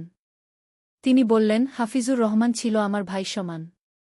আমি যুদ্ধের পর তাকে খুঁজে পাইনি। আমি বললাম, কাকা, আপনি যুদ্ধের পর কোথায় ছিলেন? কেন আপনি বাড়ি ফিরে যাননি? আব্দুল করিম সাহেব বললেন, যুদ্ধের পর আমি গুরুতর আহত হয়েছিলাম। একদল মানুষ আমাকে এই গ্রামে নিয়ে এসে চিকিৎসা করেছিল। যখন আমি সুস্থ হলাম, তখন আমার স্মৃতিশক্তি অনেকটা চলে গিয়েছিল। আমি আমার পরিবারের ঠিকানা ভুলে গিয়েছিলাম। শুধু মনে ছিল যে আমার একটা ছেলে আছে, তার নাম করিম। পূজা বলল, তাহলে আপনি এত বছর এই গ্রামেই ছিলেন? আব্দুল করিম সাহেব বললেন, হ্যাঁ, এই গ্রামের মানুষরা আমার দেখাশোনা করেছে। তারা আমাকে পরিবারের সদস্যের মতো ভালোবেসেছে। কিন্তু আমি সবসময় আমার ছেলের জন্য কাঁদতাম। রিহান বলল, এখন তো আপনি আপনার ছেলেকে পেয়ে গেছেন। ডক্টর করিম হাসান তার বাবাকে বললেন, বাবা, আমি আপনাকে আমেরিকায় নিয়ে যেতে চাই। কিন্তু আব্দুল করিম সাহেব বললেন, করিম, আমি এই মাটিতেই থাকতে চাই। এখানেই আমার শেষ নিঃশ্বাস নিতে চাই। আমরা কয়েকদিন সেই গ্রামে থাকলাম। ডক্টর করিম হাসান তার বাবার সাথে অনেক কথা বললেন। আব্দুল করিম সাহেব আমাদের যুদ্ধের অনেক গল্প বললেন। তিনি বললেন, হাফিজুর রহমান ছিল একজন সাহসী যোদ্ধা। তার মতো দেশপ্রেমিক আমি খুব কম দেখেছি। রুমা ফুফু বললেন, কাকা, আপনি আমাদের সাথে আমাদের বাড়িতে চলুন। সেখানে দাদুর স্মৃতি রক্ষিত আছে। আব্দুল করিম সাহেব রাজি হলেন। তিনি বললেন, আমি একবার হাফিজুর রহমানের বাড়ি দেখতে চাই। আমরা আব্দুল করিম সাহেবকে নিয়ে আমাদের বাড়িতে ফিরে এলাম। তিনি আমাদের বাড়ি দেখে অনেক আবেগপ্রবণ হয়ে পড়লেন। তিনি বললেন, এই বাড়িতে আমি অনেকবার এসেছি। হাফিজুর রহমানের সাথে এখানে অনেক পরিকল্পনা করেছি। আমরা তাকে গুপ্ত ঘর দেখালাম। তিনি সেখানে গিয়ে বললেন, এই ঘরে আমি অনেক গুরুত্বপূর্ণ দলিল লুকিয়ে রেখেছিলাম। রিহান বলল, কোনো দলিল? আব্দুল করিম সাহেব বললেন, যুদ্ধের সময় আমাদের কাছে অনেক গুরুত্বপূর্ণ তথ্য ছিল। সেগুলো আমি এই ঘরেই লুকিয়ে রেখেছিলাম। তিনি গুপ্ত ঘরের একটা দেয়ালে হাত রাখলেন। হঠাৎ করে আরেকটা গোপন অংশ খুলে গেল। আমরা সবাই অবাক হয়ে গেলাম। সেখানে আরও অনেক কাগজপত্র আর ফটো ছিল। পূজা বলল, এই বাড়িতে আরও কত গোপন জায়গা আছে? আব্দুল করিম সাহেব সেই কাগজপত্র দেখে বললেন, এগুলো সব মুক্তিযুদ্ধের গুরুত্বপূর্ণ দলিল। এগুলো জাতীয় আর্কাইভে জমা দেওয়া উচিত। রফিক বলল, কাকা, আমরা এগুলো সরকারের কাছে পৌঁছে দেব গো। ডক্টর করিম হাসান বললেন, বাবা, আমি বুঝতে পারছি যে আপনারা দুজনেই দেশের জন্য অনেক ত্যাগ স্বীকার করেছেন। আব্দুল করিম সাহেব বললেন, করিম, আমাদের প্রজন্ম দেশের স্বাধীনতার জন্য সব কিছু দিয়েছে। এখন তোমাদের প্রজন্মের দায়িত্ব হচ্ছে সেই স্বাধীনতাকে রক্ষা করা। আমি বললাম, কাকা, আমরা আপনার আর দাদুর আদর্শ অনুসরণ করে একটা স্কুল তৈরি করেছি। আব্দুল করিম সাহেব খুশি হয়ে বললেন, সেটা খুবই ভালো কাজ। শিক্ষাই পারে একটা জাতিকে এগিয়ে নিয়ে যেতে। রুমা ফুফু বললেন, কাকা, আপনিও আমাদের স্কুলে এসে বাচ্চাদের যুদ্ধের গল্প বলুন গু। আব্দুল করিম সাহেব সম্মতি জানালেন। তিনি বললেন, আমি আমার বাকি জীবনটা এই কাজেই কাটাতে চাই। পূজা বলল, তাহলে আপনি আমাদের সাথেই থাকুন। ডক্টর করিম হাসান বললেন, বাবা, আমিও এখানেই থাকব। আমি আমেরিকা ফিরে গিয়ে সব গুছিয়ে এসে এখানেই বসবাস করব। রিহান উৎসাহিত হয়ে বলল, তাহলে আমাদের পরিবার আরও বড় হল। আমি বললাম, হ্যাঁ, এখন আমরা একটা বিশাল পরিবার। রফিক বলল, আমার মনে হচ্ছে দাদুর আত্মা খুশি হয়েছে। তিনি চেয়েছিলেন যে আমরা তার বন্ধুর পরিবারের দেখাশোনা করি। কয়েক মাস পর ডক্টর করিম হাসান আমেরিকা থেকে ফিরে এলেন। তিনি তার পরিবারকে নিয়ে এসেছিলেন। তার স্ত্রী আর 2 সন্তান প্রথমে বাংলাদেশের পরিবেশে খাপ খাইয়ে নিতে পারছিল না। কিন্তু আমাদের ভালোবাসা আর যত্নে তারা ধীরে ধীরে অভ্যস্ত হয়ে গেল। ডক্টর করিম হাসানের ছেলে রায়ান বলল, আন্টি, আমি এখানকার জীবনযাত্রা খুব পছন্দ করেছি। আমেরিকায় আমরা শুধু কাজ নিয়ে ব্যস্ত থাকতাম। এখানে পারিবারিক বন্ধন অনেক শক্তিশালী। তার মেয়ে সারাও বলল, আমি এই দেশের সংস্কৃতি আর ঐতিহ্য পছন্দ করেছি। আমাদের স্কুলে এখন 300 ছাত্রছাত্রী পড়াশোনা করে। ডক্টর করিম হাসান সেখানে একটা মেডিকেল ক্লিনিক খুলেছেন। আব্দুল করিম সাহেব প্রতিদিন স্কুলে এসে বাচ্চাদের দেশপ্রেমের গল্প বলেন। রায়ান আর সারা ইংরেজি পড়ায়। রিহান এখন স্কুলের প্রধান শিক্ষক। সে বলল, মা, আমার মনে হয় আমাদের আরেকটা বড় প্রকল্প হাতে নেওয়া উচিত। আমি জিজ্ঞেস করলাম, কি ধরনের প্রকল্প? রিহান বলল, একটা কৃষি বিশ্ববিদ্যালয়, যেখানে আমাদের দেশের কৃষকদের ছেলেমেয়েরা আধুনিক কৃষি বিজ্ঞান শিখতে পারবে। পূজা এখন 14 বছরের। সে বলল, ভাইয়ার ধারণা দারুণ। আমাদের দেশের কৃষি উন্নতি করতে হলে শিক্ষিত কৃষকের প্রয়োজন। রুমা ফুফু বললেন, তোমাদের এই চিন্তাভাবনা দেখে আমি গর্বিত। তোমরা সত্যিই দেশের কল্যাণে কাজ করছ গো। আব্দুল করিম সাহেব বললেন, আমার আর হাফিজুর রহমানের স্বপ্ন ছিল যে আমাদের দেশ একদিন শিক্ষা আর কৃষিতে স্বয়ংসম্পূর্ণ হবে। তোমরা সেই স্বপ্ন বাস্তবায়ন করছ। ডক্টর করিম হাসান বললেন, আমি আমার আমেরিকার সব সঞ্চয় এই প্রকল্পে বিনিয়োগ করব গো।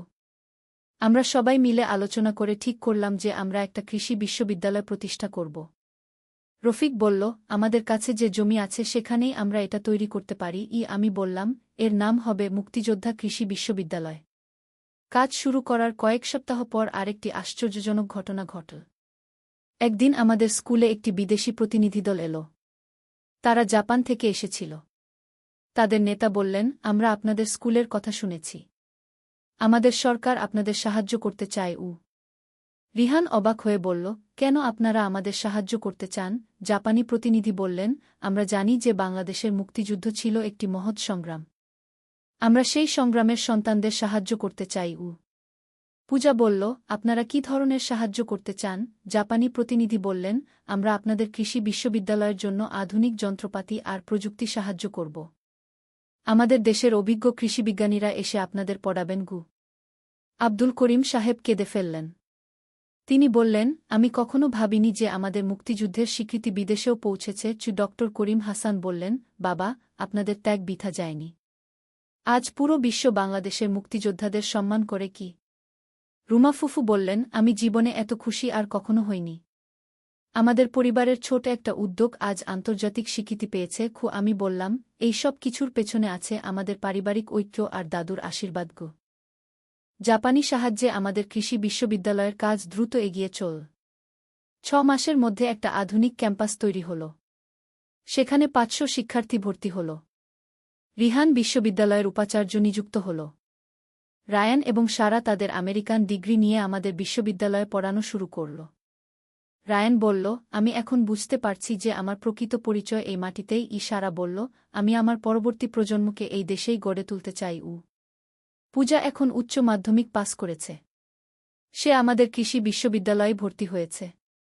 সে বলল, আমি কৃষিবিজ্ঞানী হয়ে আমাদের দেশের কৃষকদের সাহায্য করব।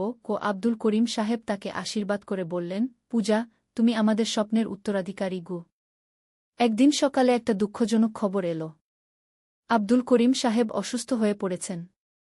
ডক্টর করিম হাসান তার বাবার চিকিৎসা করছেন। কিন্তু তার বয়স হয়েছে, শরীর আর সাহায্য করছে না। তিনি আমাদের সবাইকে ডেকে বললেন, আমার সময় শেষ হয়ে আসছে। আমরা সবাই কেঁদে ফেললাম। রিহান বলল, না, আপনি এমন কথা বলবেন না। আপনাকে আরও অনেক দিন আমাদের সাথে থাকতে হবে। আব্দুল করিম সাহেব হাসলেন। তিনি বললেন, রিহান, আমি আমার কাজ শেষ করেছি। আমি আমার ছেলেকে খুঁজে পেয়েছি। আমার বন্ধু হাফিজুর রহমানের পরিবারের সাথে মিলিত হয়েছি। এখন আমি শান্তিতে যেতে পারি। তিনি ডক্টর করিম হাসানকে বললেন, করিম, তুমি এই দেশেই থাকবে। এই মাটি তোমার পূর্বপুরুষদের রক্তে সিক্ত। তুমি এই দেশের সেবা করবে। ডক্টর করিম হাসান কান্নায় ভেঙে পড়লেন। তিনি বললেন, বাবা, আমি প্রতিশ্রুতি দিচ্ছি যে আমি এই দেশেই থাকব। আব্দুল করিম সাহেব রুমা ফুফুকে বললেন, রুমা বেটি, তুমি এই পরিবারের মা।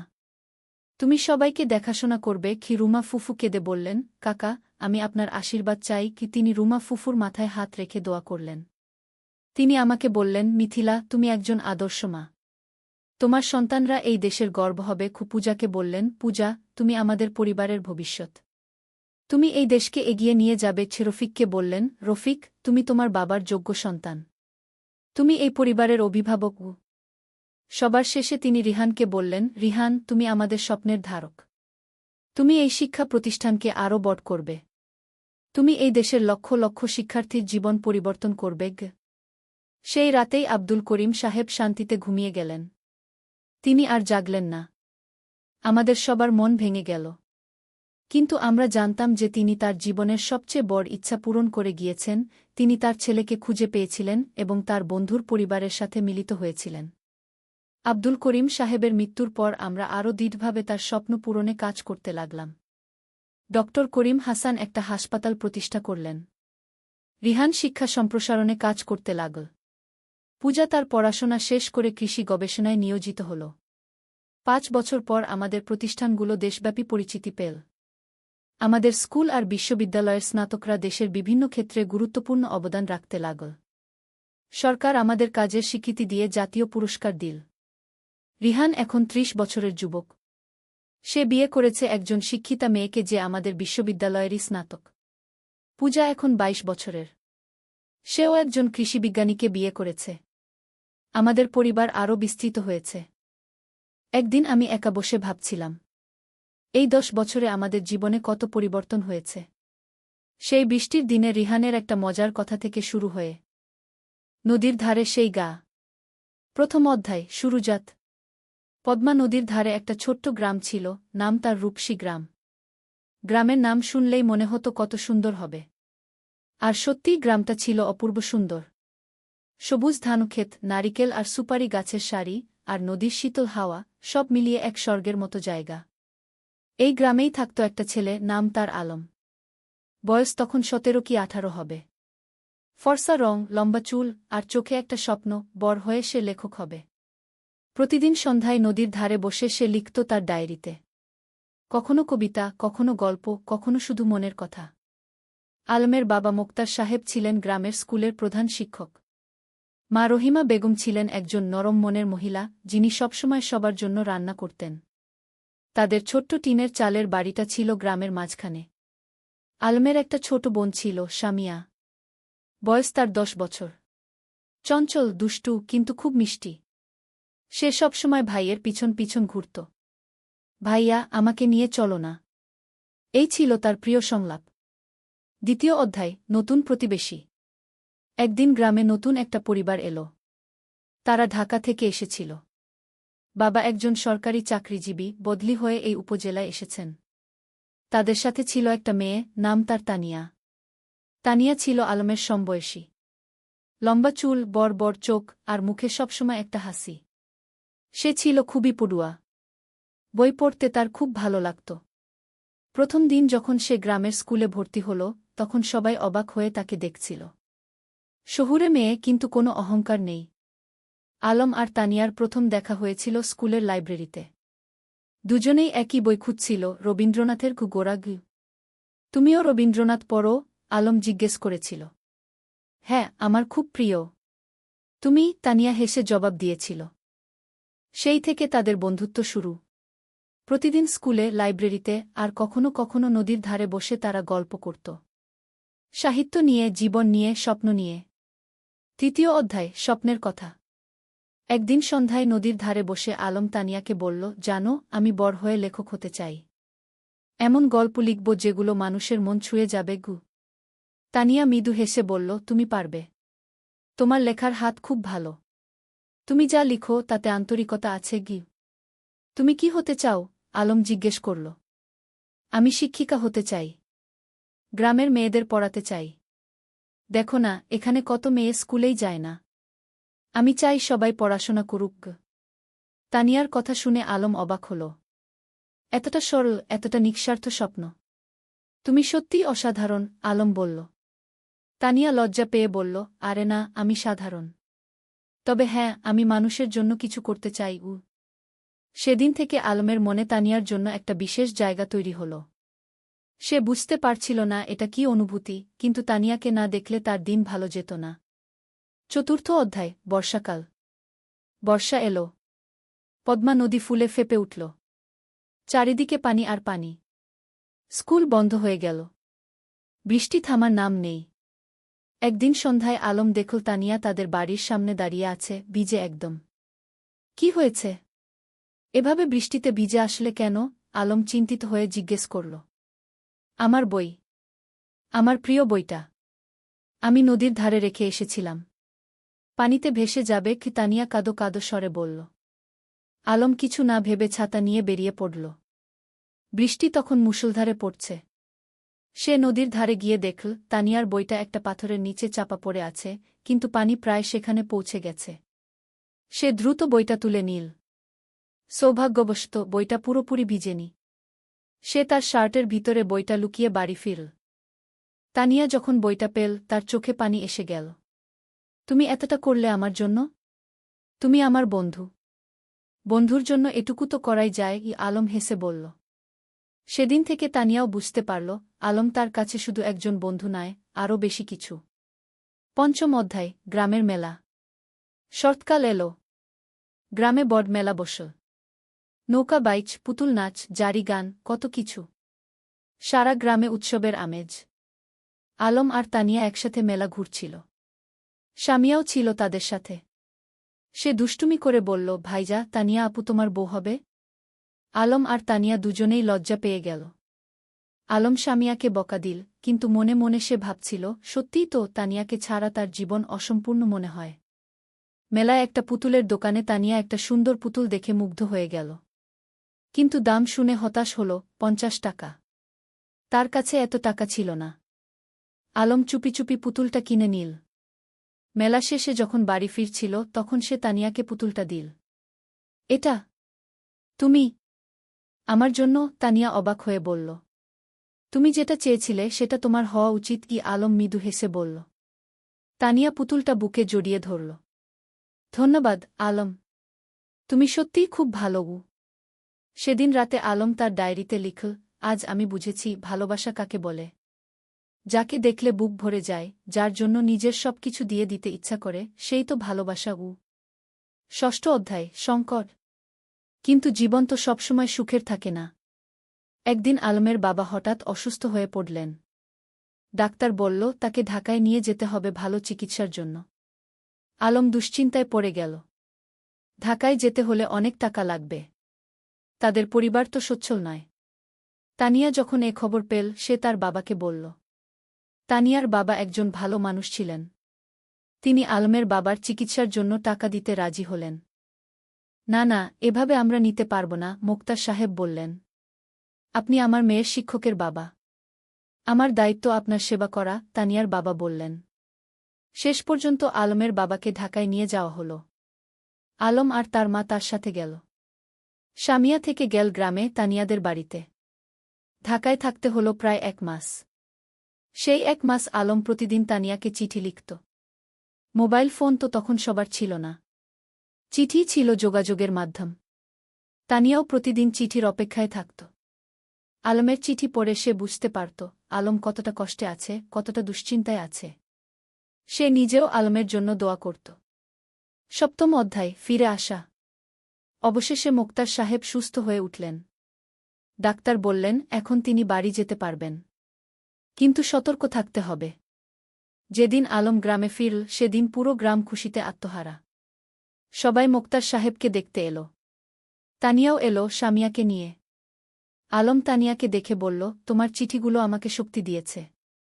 ঢাকায় যখন খুব কষ্ট লাগত তখন তোমার চিঠি পড়ে আবার ভালো লাগত।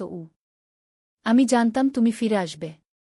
আমি বিশ্বাস রাখিনি, হারাইনি, তানিয়া মৃদু হেসে বলল। সেদিন বিকেলে নদীর ধারে বসে আলম তানিয়াকে বলল, তানিয়া, আমি তোমাকে কিছু বলতে চাই। বলো, তানিয়া বলল। আমি তোমাকে ভালোবাসি। ঢাকায় থাকার সময় প্রতিটা মুহূর্তে তোমার কথা মনে পড়েছে। তুমি ছাড়া আমার জীবন অর্থহীন। তানিয়া কিছুক্ষণ চুপ করে রইল। তারপর বলল, আমিও তোমাকে ভালোবাসি আলম। কিন্তু আমরা এখনো ছোট। আমাদের পড়াশোনা শেষ করতে হবে, নিজেদের প্রতিষ্ঠিত করতে হবে।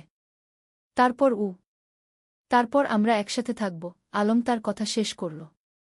হ্যাঁ, একসাথে থাকব, তানিয়া হেসে মাথা নাড়ল। 8ম অধ্যায়, সময়ের পরীক্ষা। পরের কয়েক বছর দ্রুত কেটে গেল। আলম আর তানিয়া দুজনেই খুব ভালো ছাত্র ছিল। এসএসসি পরীক্ষায় দুজনেই জিপিএ 5 পেল। এরপর তারা ঢাকায় কলেজে ভর্তি হল। আলম নটরডেম কলেজে আর তানিয়া হলিক্রস কলেজে। গ্রাম ছেড়ে শহরে আসতে হল। শহরের জীবন ছিল অন্যরকম। ব্যস্ততা, ভিড়, শব্দ, সবকিছু গ্রামের থেকে আলাদা। কিন্তু আলম আর তানিয়া তাদের লক্ষ্য থেকে বিচলিত হল না। প্রতি সপ্তাহান্তে তারা দেখা করত। কখনো রমনা পার্কে, কখনো টিএসসিতে, কখনো কোনো বইয়ের দোকানে। তারা একে অপরকে উৎসাহ দিত, সাহস দিত। এইচএসসি পরীক্ষায়ও দুজনেই ভালো ফল করল।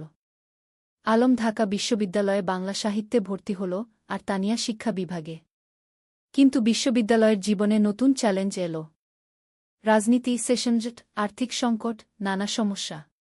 কখনো কখনো আলমের মনে হতো সে হয়তো লেখক হতে পারবে না। তানিয়াও মাঝে মাঝে হতাশ হতো। কিন্তু তারা একে অপরকে সাহায্য করত। আলম যখন হতাশ হতো তানিয়া তাকে মনে করিয়ে দিত তার স্বপ্নের কথা। তানিয়া যখন ভেঙে পড়ত আলম তাকে শক্তি যোগাত। 9ম অধ্যায়, স্বপ্ন পূরণের পথে। স্নাতক শেষ করার পর আলম একটা পত্রিকায় চাকরি পেল। সাংবাদিক হিসেবে। বেতন খুব বেশি না, কিন্তু লেখার সুযোগ ছিল। সে ফিচার লিখত, গল্প লিখত। তানিয়া একটা স্কুলে শিক্ষিকা হিসেবে যোগ দিল। তার স্বপ্ন ছিল গ্রামে ফিরে যাওয়া, কিন্তু সে জানত এখনও সময় হয়নি। আগে অভিজ্ঞতা অর্জন করতে হবে। একদিন আলম একটা প্রকাশনা সংস্থায় তার লেখা গল্পের পাণ্ডুলিপি জমা দিল। সে একটা উপন্যাস লিখেছিল, নদীর ধারে সেই গাগ। এটা ছিল তাদের নিজেদের গল্প, তাদের গ্রামের গল্প। কয়েক মাস পর প্রকাশক ফোন করলেন। আপনার বই আমরা প্রকাশ করতে চাই। গল্পটা খুব সুন্দর, আবেগময়। আলম বিশ্বাস করতে পারছিল না। তার স্বপ্ন সত্যি হচ্ছে। সে প্রথমেই তানিয়াকে খবরটা দিল। আমি জানতাম তুমি পারবে।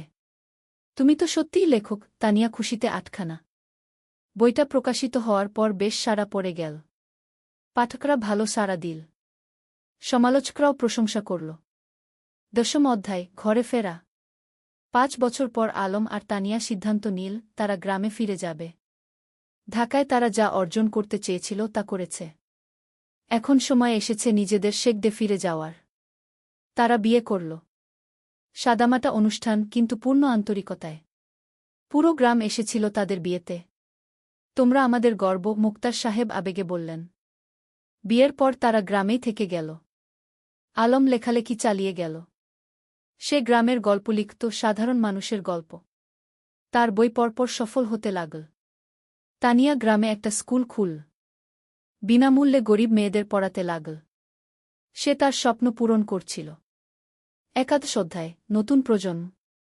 ৩ বছর পর তাদের একটা মেয়ে হল। নাম রাখল রূপা। ছোট্ট, ফুটফুটে, ঠিক যেন তানিয়ার মতো। রূপা বড় হতে লাগল গ্রামের মুক্ত পরিবেশে। নদীর ধারে খেলা, মাঠে দৌড়ানো, গাছে চড়া, সবকিছু। আলম তাকে গল্প শোনাত, তানিয়া তাকে পড়াত। একদিন রূপা জিজ্ঞেস করল, বাবা, তুমি আর মা কিভাবে পরিচিত হলে? আলম হেসে বলল, সেটা একটা লম্বা গল্প মা। একদিন তোমাকে পুরো গল্প শোনাবগু। এখন শোনাও না, রূপা জেদ করল। আলম তানিয়ার দিকে তাকাল। তানিয়া হেসে মাথা নাড়ল। ঠিক আছে, শোনো তাহলে। অনেক বছর আগে এই নদীর ধারে দুটো ছেলে মেয়ে পরিচিত হয়েছিল। দ্বাদশ অধ্যায়, পূর্ণতা। বছর কেটে গেল। আলমের বই এখন দেশজুড়ে জনপ্রিয়। সে একজন প্রতিষ্ঠিত লেখক। কিন্তু খ্যাতি তাকে বদলায়নি। সে এখনও সেই সরল, বিনলি আলম। তানিয়ার স্কুল এখন বড় হয়েছে। শত শত মেয়ে সেখানে পড়ছে। অনেকে এখন কলেজে, বিশ্ববিদ্যালয়ে। তানিয়া তাদের সবার কাছে একজন আদর্শ। একদিন সন্ধ্যায় নদীর ধারে বসে আলম তানিয়াকে বলল, তুমি জানো, এই জায়গাটাই আমার সবচেয়ে প্রিয়।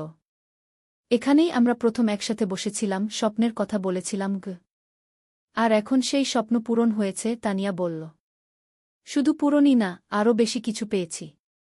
তোমাকে পেয়েছি, রূপাকে পেয়েছি, এই সুন্দর জীবনটা পেয়েছি।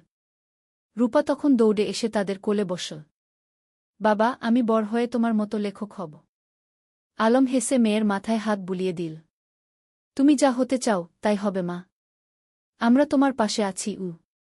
সূর্য তখন অস্ত যাচ্ছে নদীর ওপারে। লালকমলা আকাশ, নদীর শীতল বাতাস, আর পরিবারের উষ্ণতা, এর চেয়ে সুন্দর আর কি হতে পারে? ত্রয়োদশ অধ্যায়, গ্রামের উন্নয়ন।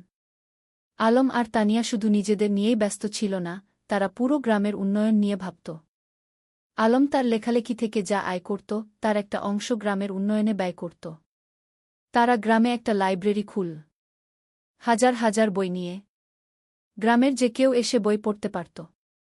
ছোট ছেলেমেয়েরা বিকেলে এসে বই পড়ত, গল্প শুনত। জ্ঞানী শক্তি, আলম সবসময় বলত, আমরা যদি আমাদের নতুন প্রজন্মকে শিক্ষিত করতে পারি, তাহলে গ্রাম এমনিতেই উন্নত হবে। তানিয়া তার স্কুলে শুধু পড়াশোনাই শেখাত না, জীবন দক্ষতাও শেখাত। মেয়েদের শেখাত কিভাবে আত্মবিশ্বাসী হতে হয়, কিভাবে নিজের মতামত প্রকাশ করতে হয়, কিভাবে স্বাবলম্বী হতে হয়। শিক্ষা মানে শুধু বই পড়া নয়, তানিয়া বলত। শিক্ষা মানে জীবনকে বুঝতে শেখা, মানুষ হয়ে ওঠা। গ্রামের মানুষ তাদের এই প্রচেষ্টায় খুব খুশি ছিল। যারা আগে মেয়েদের স্কুলে পাঠাতে চাইত না, তারাও এখন পাঠাতে শুরু করেছে। একদিন গ্রামের প্রবীণ হাজী সাহেব আলমকে বললেন, বাবা, তোমরা আমাদের গ্রামের জন্য যা করছ, সেটা আল্লাহ কবুল করুন। তোমরা না থাকলে আমাদের গ্রাম এখনও অন্ধকারেই থাকত। আলম বিনয়ের সাথে বলল, চাচা, আমরা তো এই গ্রামেরই সন্তান। আমাদের দায়িত্ব এই গ্রামের সেবা করা। চতুর্দশ অধ্যায়, বাধা আর সংগ্রাম। কিন্তু জীবন তো সবসময় মসৃণ পথে চলে না। একদিন গ্রামে একটা বড় সমস্যা দেখা দিল। পদ্মা নদীর ভাঙন শুরু হল। প্রতিদিন নদী গ্রামের জমি গিলে খাচ্ছে। অনেক পরিবার তাদের বাড়িঘর হারাচ্ছে। ফসলের জমি নদীতে তলিয়ে যাচ্ছে। মানুষ আতঙ্কিত। আলম আর তানিয়া বসে থাকল না। তারা একটা সভা ডাকল। পুরো গ্রামের মানুষ এল। আমরা যদি একসাথে কাজ করি, তাহলে আমরা নদীর ভাঙন রোধ করতে পারব, আলম বলল। আমাদের সরকারের কাছে দরখাস্ত দিতে হবে, আমাদের নিজেদেরও কিছু পদক্ষেপ নিতে হবে। তারা একটা কমিটি গঠন করল। জেলা প্রশাসকের কাছে দরখাস্ত দিল। সংবাদপত্রে লিখল। আলম তার লেখনীর মাধ্যমে এই সমস্যা তুলে ধরল সারা দেশে। কয়েক মাসের সংগ্রামের পর সরকার নড়েচড়ে বসল। নদীর তীরে বাঁধ নির্মাণের কাজ শুরু হল। ধীরে ধীরে ভাঙন থামল। গ্রামের মানুষ স্বস্তির নিঃশ্বাস ফেল। তোমরা আমাদের গ্রামকে বাঁচিয়েছ, একজন বৃদ্ধ আলমকে আশীর্বাদ করলেন। আমরা সবাই মিলে বাঁচিয়েছি, আলম বলল। এটা সবার প্রচেষ্টার ফল। পঞ্চদশ অধ্যায়, রূপার স্বপ্ন। রূপা এখন 10 বছরের। খুব মেধাবী মেয়ে। স্কুলে সব সময় প্রথম হয়। কিন্তু শুধু পড়াশোনায় নয়, সে খেলাধুলায়, গানেও ভালো। একদিন রূপা তার বাবা-মাকে বলল, আমি ডাক্তার হতে চাই। গ্রামের মানুষদের সেবা করব। আলম আর তানিয়া খুশি হল। তাদের মেয়ে অন্যের সেবা করতে চায়, এর চেয়ে বড় গর্বের আর কি হতে পারে? তুমি যা হতে চাও, আমরা তোমাকে সাহায্য করব, তানিয়া বলল। কিন্তু রূপার একটা শর্ত ছিল। আমি ঢাকায় না, গ্রামেই থাকব। এখানেই পড়ব, এখানেই ডাক্তারি করব গু। আলম হেসে বলল, কেন মা? ঢাকায় তো ভালো সুযোগ পাবে গু। বাবা, তুমি আর মা যেমন গ্রামে ফিরে এসেছ, আমিও তাই চাই। গ্রামের মানুষদের সবচেয়ে বেশি সাহায্যের দরকার গু। এই কথা শুনে আলমের চোখে পানি এসে গেল। তার মেয়ে তার আদর্শকে ধারণ করছে। রূপা খুব পরিশ্রমী ছিল। প্রতিদিন ভোরে উঠে পড়াশোনা করত। মায়ের স্কুলে ছোটদের পড়াতে সাহায্য করত। বাবার লেখার কাজেও হাত লাগাত। রূপা, তুমি এত কাজ করো, ক্লান্ত হয়ে যাও না? তানিয়া একদিন জিজ্ঞেস করল। না মা, আমি যখন মানুষের উপকার করি তখন আমার ভালো লাগে। ক্লান্তি লাগে না, রূপা হেসে জবাব দিল। শ্রদ্ধায় পুরস্কার। আলমের লেখালেখি এখন দেশের সীমা পেরিয়ে গেছে। তার বই অনুবাদ হয়েছে বিভিন্ন ভাষা। বিদেশেও পাঠক তৈরি হয়েছে। একদিন একটা খবর এলো, আলম জাতীয় সাহিত্য পুরস্কার পেতে যাচ্ছে। এটা দেশের সর্বোচ্চ সাহিত্য পুরস্কার। পুরো গ্রাম আনন্দে উদ্বেলিত। আমাদের আলম জাতীয় পুরস্কার পাবে, সবাই গর্ব করে বলতে লাগল। পুরস্কার দেওয়ার অনুষ্ঠান হল ঢাকায়। প্রধানমন্ত্রী নিজে পুরস্কার তুলে দিলেন আলমের হাতে। আপনার লেখা আমাদের গ্রামবাংলার প্রকৃত চিত্র তুলে ধরে, প্রধানমন্ত্রী বললেন। আপনি দেশের গর্ব। আলম বিনয়ের সাথে পুরস্কার নিল। তার মনে পড়ল সেই দিনগুলোর কথা, যখন সে নদীর ধারে বসে স্বপ্ন দেখত লেখক হওয়ার। পুরস্কার পাওয়ার পর আলম একটা বক্তৃতা দিল। এই পুরস্কার শুধু আমার একার নয়। এটা আমার স্ত্রী তানিয়ার, আমার মেয়ে রূপার, আমার গ্রামের সব মানুষের। তারা আমাকে অনুপ্রাণিত করেছে, সাহস দিয়েছে গি। তানিয়ার চোখে খুশির অশ্রু। তার স্বামী এত বড় সম্মান পেল, কিন্তু তবুও সে নিজের কৃতিত্ব সবার সাথে ভাগ করে নিচ্ছে। সপ্তদশ অধ্যায়, তানিয়ার স্বীকৃতি। আলমের পুরস্কার পাওয়ার 1 বছর পর তানিয়াও একটা সম্মান পেল। সরকার তাকে সেরা শিক্ষক পুরস্কার দিল। তার স্কুল থেকে যে মেয়েরা বের হয়ে গেছে, তারা এখন বিভিন্ন ক্ষেত্রে প্রতিষ্ঠিত। কেউ ডাক্তার, কেউ ইঞ্জিনিয়ার, কেউ শিক্ষক, কেউ উদ্যোক্তা। পুরস্কার নেওয়ার সময় তানিয়া বলল, আমি শুধু বীজ বপন করেছি। এই মেয়েরাই আমার আসল পুরস্কার। তারা নিজেদের প্রতিষ্ঠিত করেছে, সমাজে অবদান রাখছে গি। তার স্কুলের একজন প্রাক্তন ছাত্রী, যে এখন একজন সফল ব্যবসায়ী, মঞ্চে উঠে এসে বলল, ম্যাডাম না থাকলে আমি আজ এখানে থাকতাম না। তিনি আমাকে শুধু পড়াশোনাই শেখাননি, আত্মবিশ্বাস শিখিয়েছেন গু। রূপা তখন মঞ্চের নিচে বসে মায়ের দিকে তাকিয়েছিল, গর্বিত চোখে। আমার মা সত্যিই সেরা, সে মনে মনে বলল। অষ্টাদশ অধ্যায়, সময়ের প্রবাহ। আরও কয়েক বছর কেটে গেল। রূপা এখন 8ম শ্রেণীতে। খুব ভালো ছাত্রী। তার স্বপ্ন ডাক্তার হওয়ার, সেই স্বপ্ন এখনও অটুট। আলম এখনও লিখে যাচ্ছে। তার নতুন একটা উপন্যাস বের হল, জোছনা রাতের স্বপ্ন। এটাও বেশ জনপ্রিয় হল। তানিয়ার স্কুল এখন অনেক বড়। 300 জন ছাত্রী, 10 জন শিক্ষক, একটা পূর্ণাঙ্গ শিক্ষা প্রতিষ্ঠান। গ্রামটাও অনেক বদলে গেছে। এখন পাকা রাস্তা, বিদ্যুৎ, স্বাস্থ্যকেন্দ্র, সবকিছু আছে। কিন্তু গ্রামের আত্মা, সেই সারল্য, সেই ভালোবাসা, সেটা আছে অক্ষুণ্ণ। একদিন সন্ধ্যায় পুরো পরিবার নদীর ধারে বসেছিল। আলম, তানিয়া, রূপা আর শামিয়া। শামিয়া এখন বিবাহিত, তার একটা ছেলে আছে। ভাইয়া, মনে আছে যখন আমি ছোট ছিলাম, তুমি আর ভাবি এখানে বসে গল্প করতে? শামিয়া হেসে বলল। মনে আছে, আলম হেসে বলল। সেই সময়গুলো কত সুন্দর ছিল। এখনকার সময়ও কম সুন্দর নয়, তানিয়া বলল। আমরা একসাথে আছি, সুস্থ আছি, খুশি আছি, এর চেয়ে বড় সৌভাগ্য আর কি? রূপা বলল, বাবা, তোমার আর মায়ের মতো আমিও একজন ভালো মানুষকে জীবনসঙ্গী হিসেবে পেতে চাই। আলম মেয়ের মাথায় হাত রেখে বলল, তুমি পাবে মা। তবে তার আগে তোমার স্বপ্ন পূরণ করো। ডাক্তার হও। তারপর জীবনসঙ্গী খুঁজবে গু। 49 অধ্যায়, নতুন চ্যালেঞ্জ। রূপা এসএসসি পরীক্ষা দিল। ফলাফল বেরোল, জিপিএ 5। পুরো গ্রাম খুশি। আলম আর তানিয়া গর্বিত। কিন্তু এখন একটা বড় সিদ্ধান্ত নিতে হবে। রূপা ডাক্তার হতে চায় আর তার জন্য তাকে মেডিকেল কলেজে ভর্তি হতে হবে। কিন্তু গ্রামে তো মেডিকেল কলেজ নেই। বাবা, আমি ঢাকা মেডিকেলে ভর্তি হতে চাই, রূপা বলল। আলম একটু চিন্তিত হল। কিন্তু তুমি তো বলেছিলে গ্রামে থাকবে। হ্যাঁ বাবা, আমি গ্রামে ফিরে আসব। কিন্তু ভালো ডাক্তার হতে হলে ভালো প্রতিষ্ঠান থেকে পড়তে হবে। আমি 5 বছর ঢাকায় থাকব, তারপর ফিরে আসব এবং গ্রামে একটা হাসপাতাল খুলব। তানিয়া বলল, মেয়েটা ঠিকই বলছে। আমরাও তো ঢাকায় গিয়ে পড়াশোনা করেছিলাম। তারপর ফিরে এসেছি গু। রূপা ঢাকা মেডিকেল কলেজে ভর্তি হল। প্রথম দিকে গ্রাম ছেড়ে যেতে খুব কষ্ট হচ্ছিল, কিন্তু সে জানত এটা তার লক্ষ্যের জন্য প্রয়োজন। আলম আর তানিয়া প্রতি মাসে ঢাকায় যেত মেয়েকে দেখতে। রূপা ফোনে প্রতিদিন কথা বলত। 20 অধ্যায়, পরিবারের বন্ধন। 5 বছর খুব দ্রুত কেটে গেল। রূপা ডাক্তার হয়ে গেল। এমবিবিএস পাস করল ভালো ফলসহ। এখন তার সামনে অনেক সুযোগ। ঢাকার বড় বড় হাসপাতাল তাকে চাকরির অফার দিচ্ছে। কিন্তু রূপার লক্ষ্য অন্য। বাবা, আমি গ্রামে ফিরে আসছি, রূপা ফোনে বলল। তুমি নিশ্চিত? ঢাকায় তো অনেক ভালো সুযোগ, আলম বলল।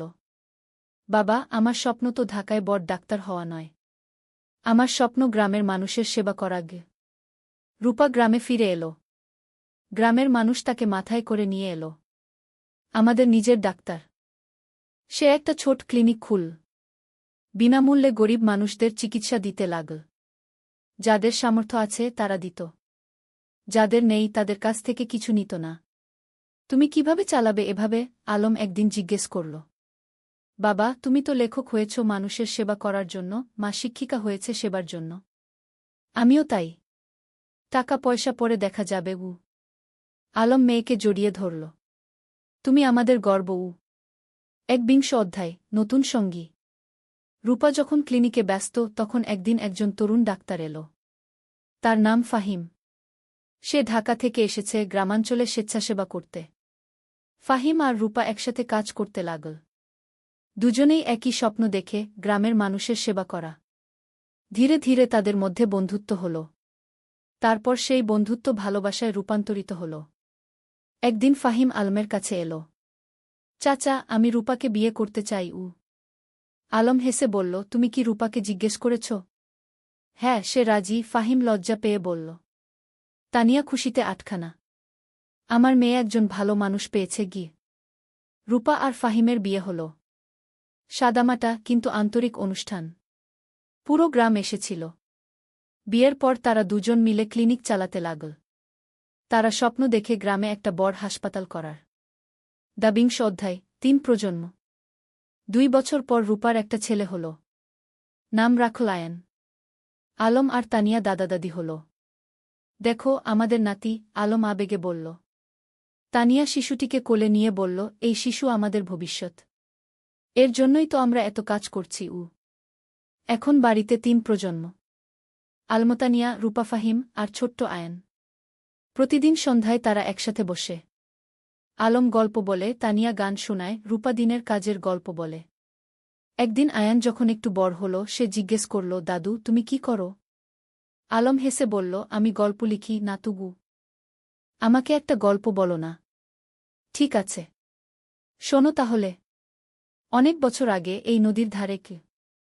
আর এভাবেই চলতে থাকে জীবনের গল্প প্রজন্ম থেকে প্রজন্মে। 23 অধ্যায়, উত্তরাধিকার। আলম এখন 60 পেরিয়ে গেছে। চুলদাড়ি পেকে গেছে। কিন্তু লেখার হাত এখনো অক্ষুণ্ণ। সে এখনো প্রতিদিন লেখে। তানিয়াও এখন অবসর নিয়েছে স্কুল থেকে। কিন্তু মাঝে মাঝে যায় ছাত্রীদের সাথে দেখা করতে। একদিন আয়ান, যে এখন 5 বছরের, দাদুকে জিজ্ঞেস করল, দাদু তুমি কত বই লিখেছ? প্রায় 20টা, আলম বলল। আমিও বড় হয়ে লেখক হব, আয়ান বলল। রূপা হেসে বলল, তুমি যা হতে চাও তাই হবে। আলম নাতিকে কোলে নিয়ে বলল, লেখক হওয়া মানে শুধু বই লেখা নয় বাবা। লেখক হওয়া মানে মানুষের কথা বলা, সত্য বলা, ভালোবাসা ছড়িয়ে দেওয়া। আমি সব করব, আয়ান উৎসাহিত হয়ে বলল। তানিয়া নাতিকে আদর করে বলল, তুমি করবে, আমরা জানি। 24 অধ্যায়, গ্রামের হাসপাতাল। রূপা আর ফাহিমের স্বপ্ন ছিল গ্রামে একটা বড় হাসপাতাল খোলার। তারা কয়েক বছর ধরে টাকা জমিয়ে রাখছিল। আলমও তার রয়্যালটির একটা অংশ দিয়েছিল। অবশেষে সেই দিন এল। তারা একটা 3তলা হাসপাতাল তৈরি করল। নাম দিল রূপসী হাসপাতাল। উদ্বোধনের দিন পুরো জেলা থেকে মানুষ এল। স্বাস্থ্যমন্ত্রী নিজে এসে উদ্বোধন করলেন। এই হাসপাতাল শুধু একটা স্বাস্থ্যসেবা কেন্দ্র নয়, মন্ত্রী বললেন। এটা একটা স্বপ্নের বাস্তবায়ন। ডা. রূপা আর ডা. ফাহিম যা করেছেন সেটা অনুকরণীয়। হাসপাতালে 10টা বেড, অপারেশন থিয়েটার, ল্যাবরেটরি, সবকিছু আছে। আর সবচেয়ে বড় কথা, গরিবদের জন্য বিনামূল্যে চিকিৎসার ব্যবস্থা। আলম গর্বে বুক ফুলিয়ে বলল, আমার মেয়ে যা করেছে আমি কলম দিয়ে তা করতে পারিনি। তুমি কলম দিয়ে মানুষের মন ছুঁয়েছ, আমি হাত দিয়ে মানুষের শরীর সারাচ্ছি। দুটোই সমান গুরুত্বপূর্ণ, রূপা বলল। 25 অধ্যায়, প্রত্যাবর্তন। একদিন গ্রামে একটা আশ্চর্য ঘটনা ঘটল। যে ছেলেটা 30 বছর আগে গ্রাম ছেড়ে আমেরিকায় গিয়েছিল সে ফিরে এল। তার নাম জামিল। সে আমেরিকায় একজন সফল ব্যবসায়ী। কিন্তু বয়স হয়েছে, এখন শেখদে ফিরতে চায়। জামিল আলমের সাথে দেখা করতে এল। আমি তোমার বই পড়েছি আমেরিকায় বসে। সেই বই পড়ে আমার গ্রামের কথা মনে পড়ে গেল। তাই ফিরে এলাম। স্বাগতম, আলম হাসি মুখে বলল। জামিল বলল, আমি এই গ্রামের জন্য কিছু করতে চাই। তুমি কি পরামর্শ দাও? আলম ভাবল একটু। তারপর বলল, গ্রামে একটা কারিগরি প্রশিক্ষণ কেন্দ্র খোলো। যুবকদের হাতে কলমে কাজ শেখাও। তাহলে তারা চাকরি পাবে, স্বাবলম্বী হবে। জামিল খুশি হল। চমৎকার আইডিয়া। কয়েক মাসের মধ্যে একটা কারিগরি প্রশিক্ষণ কেন্দ্র খোলা হল। সেখানে ছেলেমেয়েরা কম্পিউটার, ইলেকট্রনিক্স, সেলাই, রান্না, নানা বিষয়ে প্রশিক্ষণ পেতে লাগল। এভাবে একে একে গ্রামে নতুন নতুন সুবিধা যুক্ত হতে লাগল। কেউ ফিরে এসে স্কুলে দান করল, কেউ রাস্তা বানিয়ে দিল, কেউ মসজিদ মন্দির সংস্কার করল। আলম দেখছিল আর ভাবছিল, একজন মানুষ যদি ভালো কাজ শুরু করে তাহলে সেটা অন্যদেরও অনুপ্রাণিত করে। কি 26 অধ্যায়, পরবর্তী প্রজন্ম। আয়ান এখন 10 বছরের। খুব মেধাবী ছেলে। সে দাদুর কাছে বসে গল্প শোনে, দাদির কাছে থেকে জীবনের পাঠ নেয়। একদিন স্কুলে একটা রচনা প্রতিযোগিতা হল। বিষয় ছিল আমার স্বপ্নের বাংলাদেশ। আয়ান লিখল, আমার স্বপ্নের বাংলাদেশে সবাই শিক্ষিত হবে। কেউ অসুস্থ হলে চিকিৎসা পাবে। কেউ গরিব থাকবে না। সবাই একসাথে মিলেমিশে থাকবে। আমার দাদু বলেন, স্বপ্ন দেখতে হয় বড়, তারপর সেই স্বপ্ন পূরণের জন্য কাজ করতে হয়। আয়ান প্রথম হল। পুরস্কার পেল। আলম নাতির রচনা পড়ে চোখ ভিজিয়ে ফেল। আমাদের শিক্ষা বৃথা যায়নি। নতুন প্রজন্ম ঠিক পথে আছে। 27 অধ্যায়, জীবনের সন্ধ্যা। আলম এখন 65 পেরিয়ে গেছে। শরীর একটু দুর্বল হয়ে এসেছে। কিন্তু মন এখনও তরুণ। একদিন ডাক্তার বলল, তার হার্টে সমস্যা আছে। বিশ্রাম নিতে হবে। রূপা খুব চিন্তিত। বাবা, তুমি এখন আর এত কাজ করবে না। বিশ্রাম নাও। কিন্তু আলম কি থেমে থাকার মানুষ? সে এখনও লেখে, মানুষের সাথে দেখা করে, গ্রামের উন্নয়নের কাজে যুক্ত থাকে। তানিয়া বলল, তুমি একটু শান্ত হও। আমরা এত কাজ করেছি, এখন পরের প্রজন্মকে দায়িত্ব দাও। তুমি ঠিক বলছ, আলম মেনে নিল। কিন্তু আমার একটা শেষ ইচ্ছা আছে। কি? তানিয়া জিজ্ঞেস করল। আমি আমাদের জীবনের গল্পটা লিখতে চাই। একটা আত্মজীবনী। যাতে পরের প্রজন্ম জানতে পারে আমরা কিভাবে স্বপ্ন দেখেছিলাম, কিভাবে সেই স্বপ্ন পূরণ করেছিলাম। তুমি লেখো, তানিয়া হেসে বলল। আমি তোমাকে সাহায্য করব। 28 অধ্যায়, শেষ বই। পরের 6 মাস আলম লিখল তার জীবনের গল্প। নদীর ধারে সেই গা, একটি জীবন কথা কি নাম দিল। বইটাই ছিল তাদের প্রথম দেখা, প্রথম প্রেম, সংগ্রাম, সফলতা, ব্যর্থতা, সবকিছু। বই প্রকাশিত হওয়ার পর দেশজুড়ে সাড়া পড়ে গেল। মানুষ পড়ল আর অনুপ্রাণিত হল। একজন পাঠক চিঠি লিখল, আপনার বই পড়ে আমি বুঝেছি স্বপ্ন দেখা আর তা পূরণ করা সম্ভব। আমিও এখন আমার গ্রামে ফিরে যাব, কিছু করব। আলম এই চিঠি পড়ে খুশি হল। দেখো তানিয়া, আমাদের জীবন বৃথা যায়নি। আমরা মানুষকে অনুপ্রাণিত করতে পেরেছি। 29 অধ্যায়, বিদায়। এক শীতের সকালে আলম ঘুম থেকে উঠল না। তার হার্ট অ্যাটাক হয়েছে। রূপা যতই চেষ্টা করল, কিছু করতে পারল না। আলম চলে গেল। পুরো গ্রাম শোকে মুহ্যমান। আমাদের আলম চলে গেল, সবাই কাঁদল। তানিয়া কান্নায় ভেঙে পড়ল। তুমি আমাকে একা ফেলে চলে গেলে? রূপা মাকে সান্ত্বনা দিল। মা, বাবা চলে যায়নি। তার লেখায় সে বেঁচে আছে। তার কাজে সে বেঁচে আছে। আমাদের মধ্যে সে বেঁচে আছে। গিয়ে আলমের জানাজায় হাজার হাজার মানুষ এলো। তাকে সমাহিত করা হলো গ্রামের কবরস্থানে, নদীর পাশে, যেখানে সে জীবনের অনেকটা সময় কাটিয়েছে। ৩০ অধ্যায়, উত্তরাধিকার, শেষ অধ্যায়। আলমের মৃত্যুর পর তানিয়া ভেঙে পড়েনি। সে আরও শক্ত হয়েছে। আলম চলে গেছে, কিন্তু তার স্বপ্ন চলে যায়নি। আমাকে সেই স্বপ্ন বাঁচিয়ে রাখতে হবে। সে গ্রামের লাইব্রেরিটাকে কি আলম স্মৃতি লাইব্রেরিকে নাম দিল। সেখানে আলমের সব বই রাখা হল। রূপা হাসপাতালে আরও বেশি মনোযোগী হল। বাবা চাইতেন আমি মানুষের সেবা করি। আমি তাই করব। ফাহিম তার পাশে থেকে সাহায্য করল। আয়ান, যে এখন ১৫ বছরের, দাদুর মতো লিখতে শুরু করল। সে গল্প লেখে, কবিতা লেখে। একদিন আয়ান তানিয়াকে তার লেখা একটা গল্প দেখাল। গল্পের নাম দাদুর স্বপ্ন। তানিয়া পড়ল।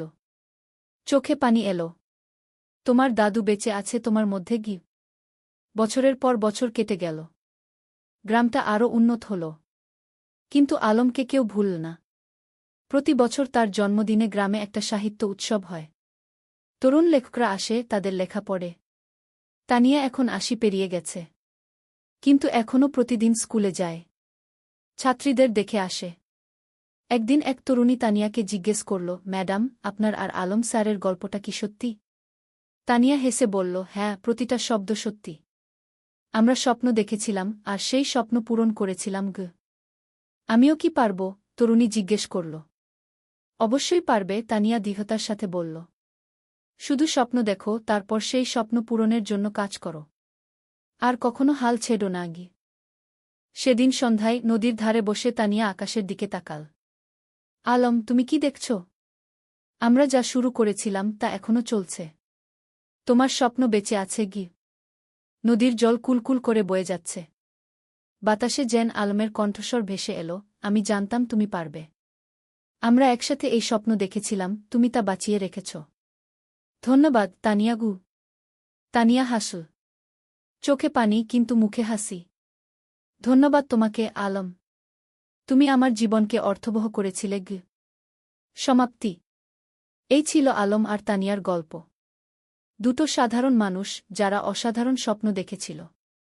আর সেই স্বপ্ন শুধু নিজেদের জন্যই ছিল না, ছিল সবার জন্য। আজও রূপসী গ্রামে যদি যাও, দেখবে আলম স্মৃতি লাইব্রেরি, তানিয়া বালিকা বিদ্যালয়, রূপসী হাসপাতাল, সবকিছু দাঁড়িয়ে আছে। এগুলো শুধু ভবন নয়, এগুলো স্বপ্নের বাস্তবায়ন। আর নদীর ধারে, যেখানে একদিন দুটো তরুণী বসে স্বপ্ন দেখেছিল, সেখানে এখন একটা ফলক লাগানো আছে। তাতে লেখা, যেখানে স্বপ্ন শুরু হয়েছিল।